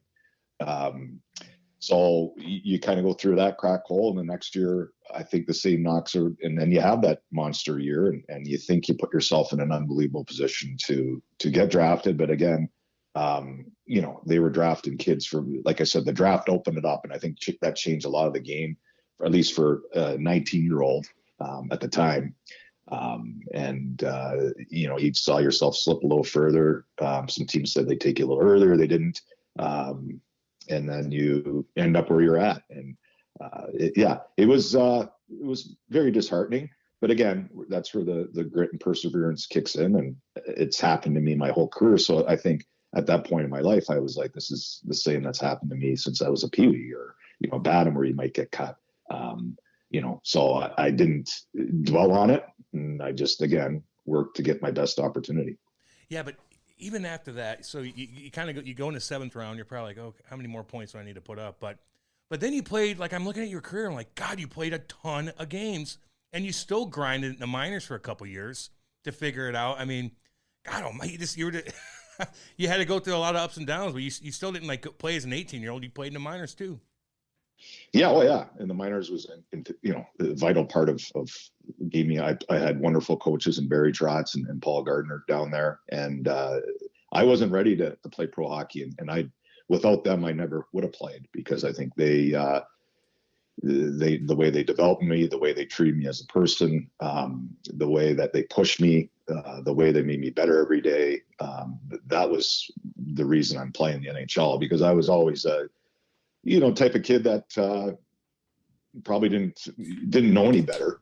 I would play baseball summer and hockey in the winter, and that's how I grew up. So I never had to train in the off season, and Washington brought me in. I had to spend the whole summer there, and it was a wake up call for me. So I wasn't ready to be a pro. It took me a few years, and without Paul and Barry and Portland, it never would have happened. But again, it was one of those things that, one year, I think I was up and down 17 times. But brutal. Again, you come down, and that's where the guidance of Barry was so important in my career. And again, it just keeps building up that resiliency that you keep getting knocked down and you keep getting back up, and you never stay down. And that was kind of that was my whole career, and it's happening in my coaching career. So yeah. I've gone through that, and you just get back up and go back to work, and you never know when you show up and work. Yeah, right. Nothing's going to phase you. That's where, you play over 1,100 games in the NHL. You've seen it all, right? I mean, you just turn the page and you move on. Yeah. But, hey, before I want to get into Trotz, too, because I'm curious, obviously having him in the American Hockey League before he became Barry Trotz and the Stanley Cup winner and all that. But one more question about your junior career. Kirk Maltby is a guy who I've gotten to know a little bit. Like before I was doing the television, I sat next to him in the press box all the time when he's scouting, and just a personable guy, super good guy. We haven't even had him on yet. Get him on, Andy. I know. We haven't had him on yet, but like he was a damn good junior player too. Like, didn't he score 50 with you or what?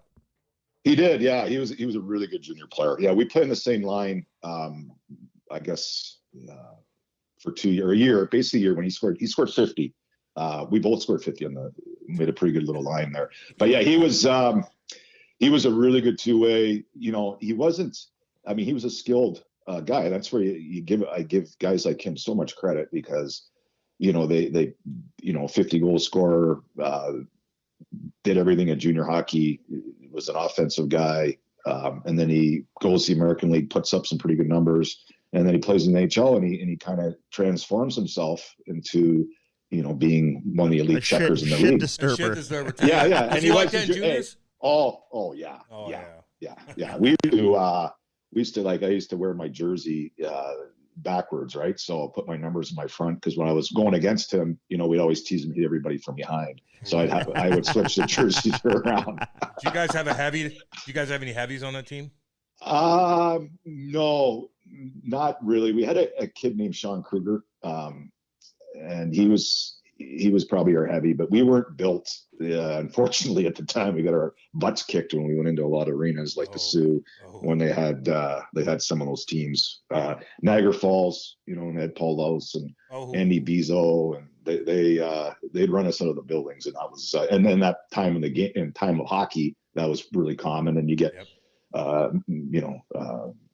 LaForges in Guelph, and they had some Ryan Van Bushes, and so we weren't built that way, and it hurt us at different times. But yeah, we didn't really have the heavy. But Sean Kruger was a really underrated, sleepy, long armed, big handed, sneaky, tough guy, and I remember him fighting Matt Johnson, and was one of the better fights that I've seen. So he didn't have the mean in his body, but he was kind of our heavy there at the time. Man, you played for some great coaches too in the NHL, and I want to ask you about Trotz, but you also played with Jacques Lemaire. You know, Joel Quenneville. You played for like all different people, you know, and different type of coaches, but all super successful. But Barry Trotz, like in the American League, like what was he like for you? I mean, how much credit do you give him for kind of helping you establish yourself as a player? You played for him in the NHL as well, and do you still carry anything that you do today as a coach that maybe you learned from him back in the day?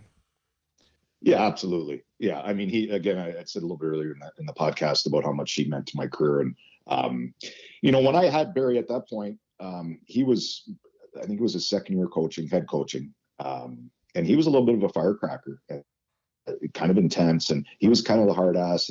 And Paul Gardner Paul was a wonderful American League scorer, NHL scorer, another great junior hockey player. And he was there. So he kind of took me under his wing a little bit. Both of us being high scoring juniors and slow of foot. And he made a really good career out of himself. And I think he saw a lot of me in him. So he really took me under his wing, and Barry was a little bit, he pushed me and I needed pushing. And he pushed me, and Paul would pick you up. And that was kind of how our relationship kind of started, but it evolved. We had tremendous success. The thing with Barry is, he was like a father. He was always, and he still is. And even to this day, when you talk to him, I mean, he always gave you advice, and he could be hard on you, but you knew he loved you, and he knew he wanted the best for you, and you felt it. And I thought as a coach, I thought he grew from that first year to I see now. It's almost totally different. I know he still has that fire, and I know he can still have that, but how he's treated people, not even just his players, everybody around Barry. He's very empathetic. And he cares deeply, and he's always there for you any time of the day, any time of the night. If you do call Barry, even when I played there, he'd be there. And so we had a real special bond, and I take a lot of the things that I learned from both those guys into how I approach my business now, or my coaching career, and how I think and how I treat people. They were instrumental in teaching me that. One, they taught me how to be a pro, but they taught me how to be a better person, and I'm extremely grateful for that. Yeah, gosh, you've had some coaches. You played with some big time guys too, and we always talk to guys that played in Washington about Dale Hunter. And I know you're a young kid. I mean, they had an awesome team too. I believe was Berube on that team too. Simon. Yeah. Oh yeah. God. I sat. When I'd come up for my cups of coffee, I would sit, beside those two guys, and that was another learning life experience. Just to those two guys. I don't think there's two guys that love hockey. And they were inseparable. The two of them, and I'd come in, I would just soak in everything they said, and we'd play a game and they'd go back and they'd watch more hockey, and Huntsy would talk about college hockey games he watches. I'm just like, this guy is a hockey nut, and so I was blessed to be around those guys. And that was early in my career, and to see Dale as a captain and how he treated his team, and it really was a learning leadership again. I was so lucky, like we were talking about, you being around all these great people, but to be around Dale and Chief, and let's see how they interact and see how they, Dale being the captain, how he approaches certain things and how he treats his teammates and how he's up for big games, and his competitive nature was you can't go in a classroom for that. So I was, again, really lucky to be around those guys. Listen, I remember like when the Blues had their cup run, Dale Hunter came in for a couple of games, man. I mean, he was like supporting Chief even back then, and he was having some fun off the ice, just taking in the celebration. I mean, it's so funny to see those guys interact together. I mean, it's hard not to laugh. And Chief is the best, man. I mean, his players love him. He's been so good for St. Louis. I mean, and from a media perspective, like, he's just incredible to deal with, man. He's the best. But did you know, like, people look at him like, he's like, I think he's the all-time leader in fighting majors in the history of the NHL. Like, and this guy's going to go on to have a successful career as an NHL head coach. Are you look back, absolutely. Take yourself back and be like, would you be surprised if I would have told you back then that he would have a coaching career? No, I wouldn't be surprised at all. And you knew he'd be a great coach. Just, even for a young guy like me to walk in, he accepted you in open arms, and the way he just loved it, loved hockey. And I never really thought of him really. I know he's got all these fighting and all those things. I thought of him as more of a, really intelligent hockey guy, and I had played some shifts with him or played games with him, and the way he saw the game, how he talked the game. And he wanted so hard to be, he worked on his game continuously his whole career, always wanted to get better and always got better. Mm-hmm. He was he was such a good player for us the year that we went to the finals in 97, I believe. He was a really good hockey player. That gets lost a little bit in so when people talk about it, I think about him as just his hockey IQ, mm-hmm. and how smart he was, and limited different things, but he worked on his game so hard that he had, I love playing with him. He was an easy guy to play with. He was a give and go guy. He saw the game. He found things to pick apart even at that time. So no, I was not at all surprised that they're both coaches, and they're both great coaches. Yeah, and no one looked at you either, probably. He was one of your wings. Yeah, I mean, maybe that's why.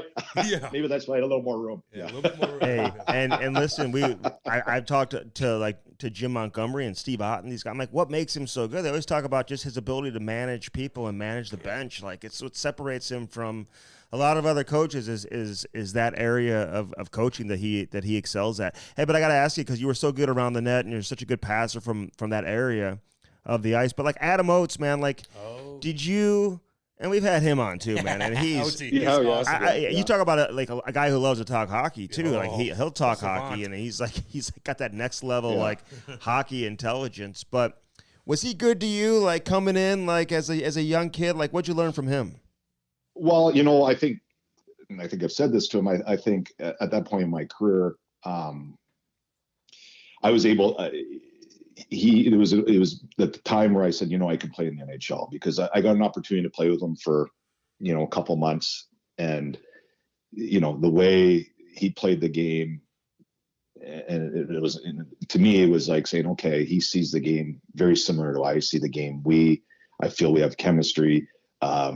He's so smart, so easy to play with, so I think we were able to have a little bit, at least I had, and he always had success, but I had success off him, and I was able to think on the similar level that he could think at, not at nearly quite as high, but we found, for me, it gave me confidence that, hey, I can play in this league, and I can play a long time in this league, because I think you get playing with a guy like him, it gives you that confidence. And he's the most cerebral hockey person that I've been around. Obviously his IQ's off the charts, but how he thinks the game, how he sees the game. And he treated me really well. I think he was a guy that, like you said, talk hockey 24/7, and so many little insights and tips. And I even still bring a lot of his things that he brought in. If a D-man stands here, where's his stick? If it's on this side, go over. All these little intricacies of the game. He was such a genius at. And again, by being able to play with him and think with him a little bit, that really gave me confidence that I could be a real good player at this level. Yeah, well, until you're on the line with him and you go off sides and he gives you that look, the stare of death into your soul. Yeah, I get what he's saying with that. Don't act like you were on his line.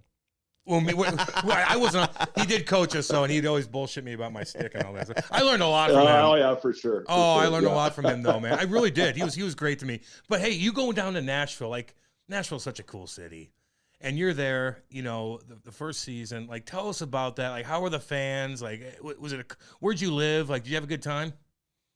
Yeah, I really enjoy it. It was a unique experience, and Barry was coaching at the time, so it was a little bit easier transition for me. But yeah, nothing but wonderful memories. The building was packed.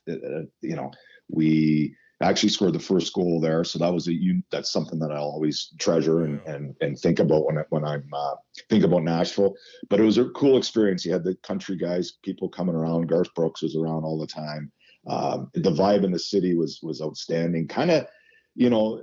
How it is now, even probably the higher tone. And I know they had some success here of late, but as an expansion team, you didn't know what to expect, and you're overwhelmed by what it was, and every game and the people around it. They didn't really understand hockey at the time. They'd clap and cheer when there was an offside, but you could feel the passion. It was a really unique experience. And a great group of guys, too, in that time too. I think they did, David and Barry, David Poyle and Barry Trotz did a really good job of adding character. There's a lot of character pieces in that team, and they didn't have the luxury of, say, the Vegases and the newer teams coming in now, where you can get some skill guys. So they had to find a way to blend and create an identity and a culture there. And I thought they did that through a lot of Barry's strengths, and that is kind of hard work and character. And so it was a really good group of guys to be around. And we had a lot of fun in that city, obviously. Oh, yeah. I mean, Tootsie's back in the day when you could, go right from practice to Tootsie's and no cell phones, no Twitter. Yeah. I didn't do anything. I wasn't exactly. there. Hey, exactly. Hey, I'm surprised they didn't retire your number yet. The way they put banners up there, like you had the first goal in franchise history. They're probably going to retire your number before too long, man. Hey, but you scored some massive goals though in your career. I mean, you literally shut down Patrick Roy. I mean, Bruno, you got to that's no one else can say that. Like, you scored the final goal in Patrick Roy's career, his last game that he ever played in overtime to clinch a series. Like, describe the euphoric high that you get when you score an overtime game-winning goal in a clinching situation like that. When you're playing against some big dogs. I mean, it had to be just an incredible feeling. Yeah, it was obviously the highlight of my career, and I think basically my kind of hockey career was maybe that had been epitomized in that series, or that team that we had, that we were underdogs and nobody thought we can do it, and we're playing the greatest goalie of all time and one of the greatest teams of all time, and to do it with a group of guys that all were very similar to, and again, talking about putting teams together, Doug putting that team together was a lot of guys with chips on their shoulders and things to prove. And that was kind of our culture and our character.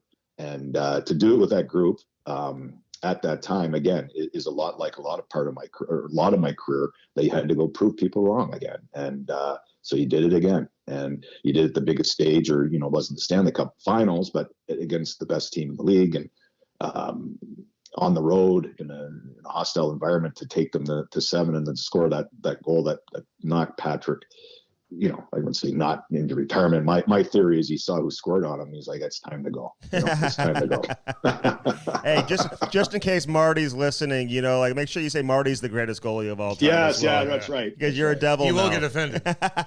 I'm sure he will, and rightfully so. I mean, I probably have to change that lingo. No, man, that's an unbelievable moment. But you got to take so much pride in that. But then going to Colorado and playing with Sakic and all those guys and scoring a big goal there. I think you did it against Dallas. I think Marty Turco was in goal there. But I mean, playing with that group, I know they had just won, and coming off winning recently. But I mean, so many great players with Forsberg and those guys. Like what was that experience like for you? Well, that, when I look at that, I really wish that's kind of how I started my career, just because the offensive players they had, I just gelled right into the way they played and could think at the same level, a lot of these guys.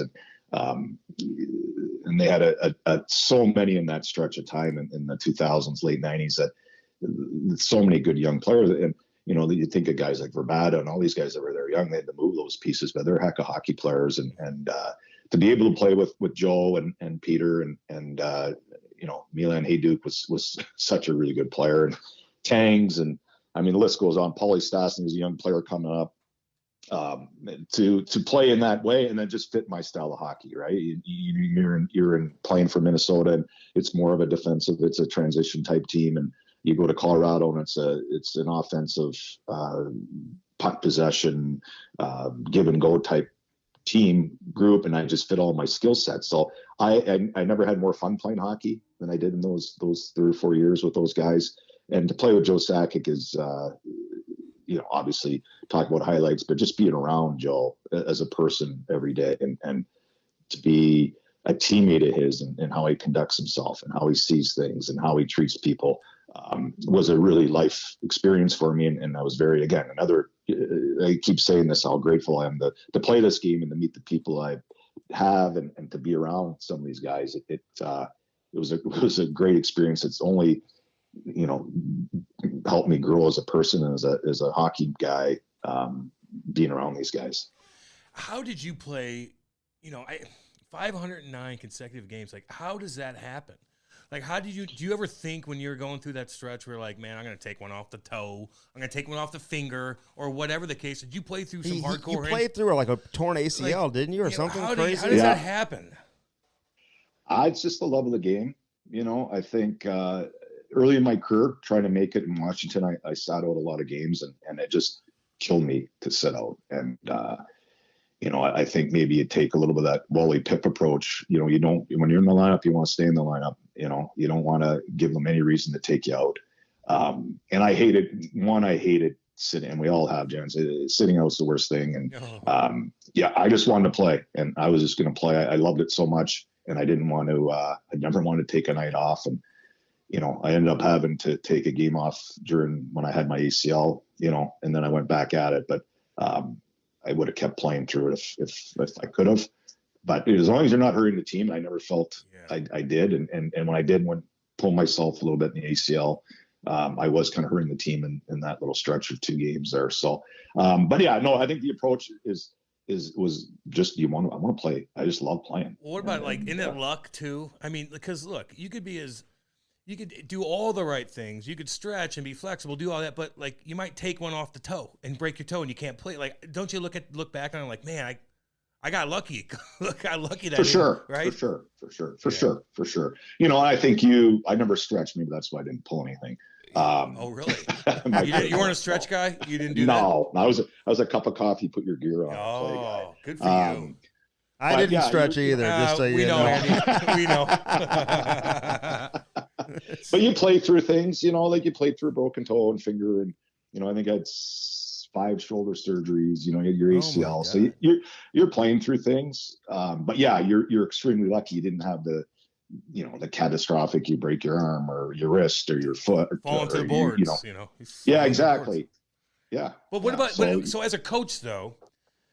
So say some of these young kids come in and they'd have a cup of coffee and they're not doing a damn thing and they're not stretching or stick handling or doing this, and they just come in right before the meeting and like, do you look at them like, no, I know I did that, but I want you to get in here and get on the bike I want to get stretched out one way or the other, get some treatment done.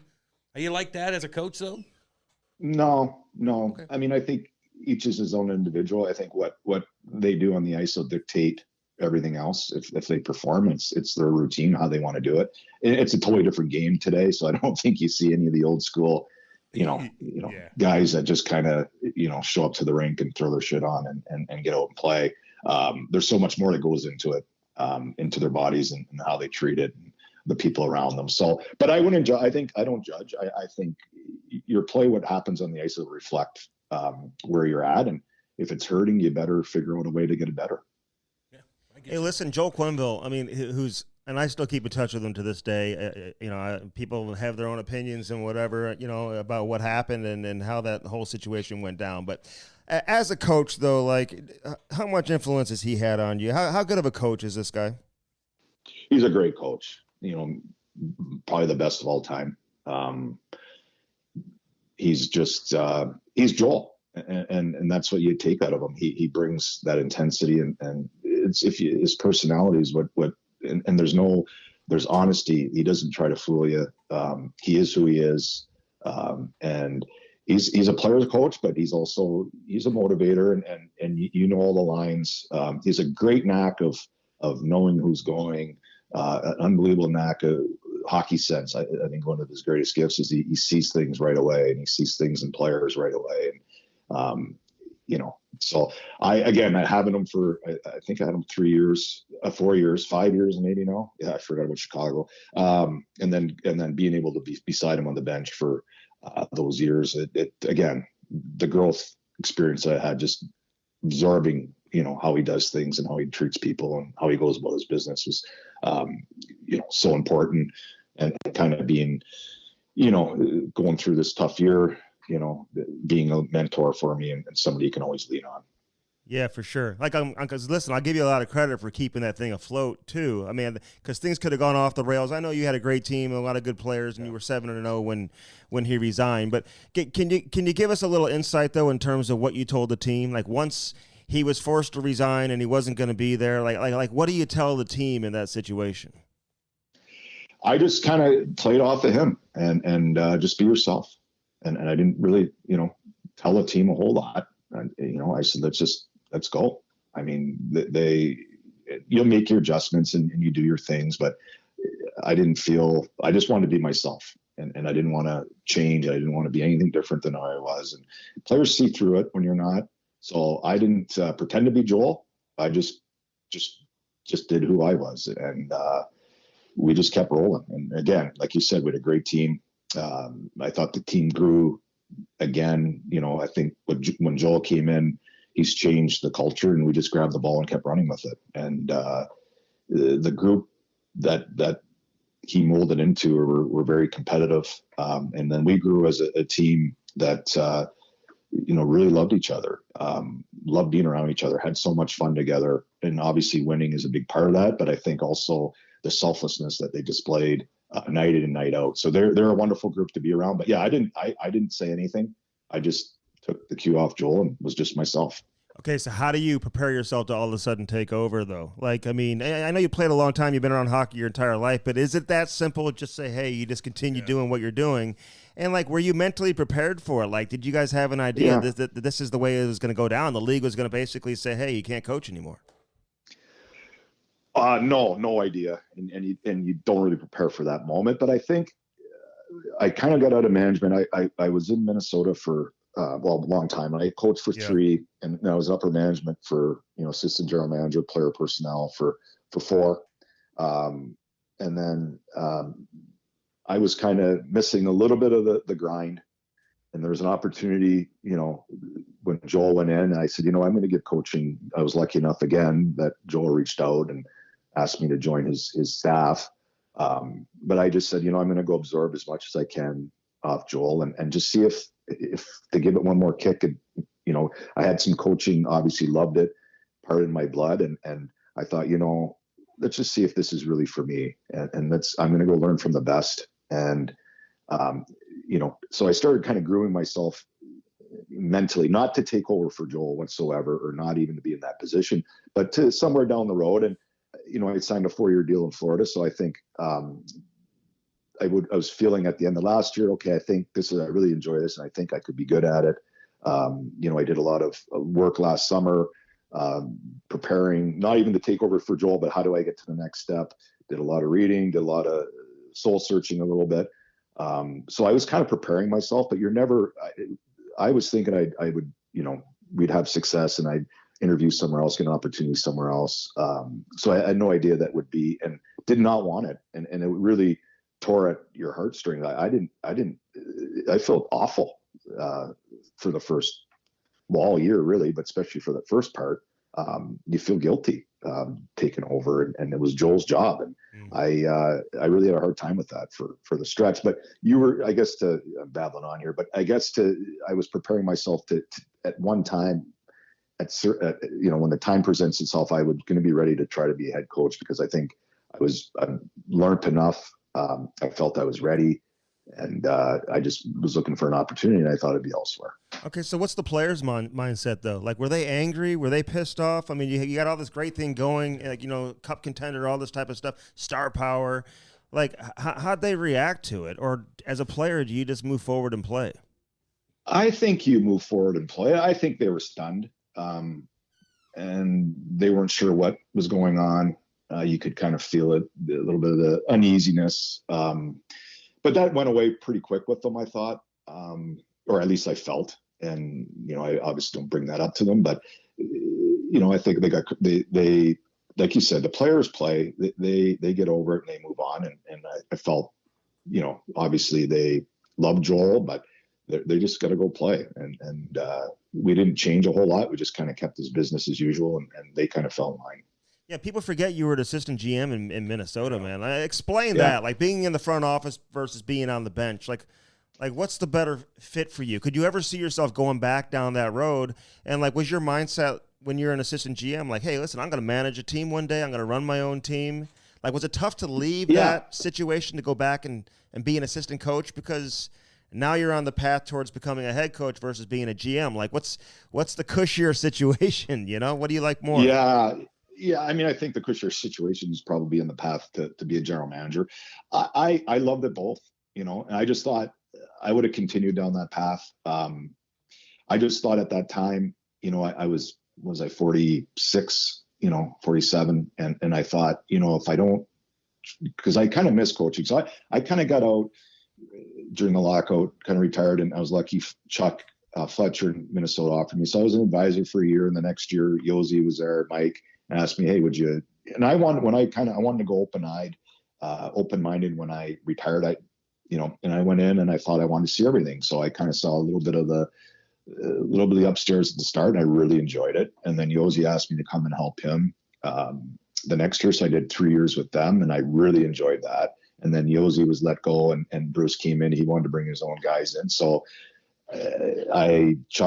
we had pre-discussions that I was going to give coaching a try, but I'd still like to get back and go that route. So I went, after Bruce came in, I went back upstairs and kind of dove into the player personnel stuff and became an assistant GM.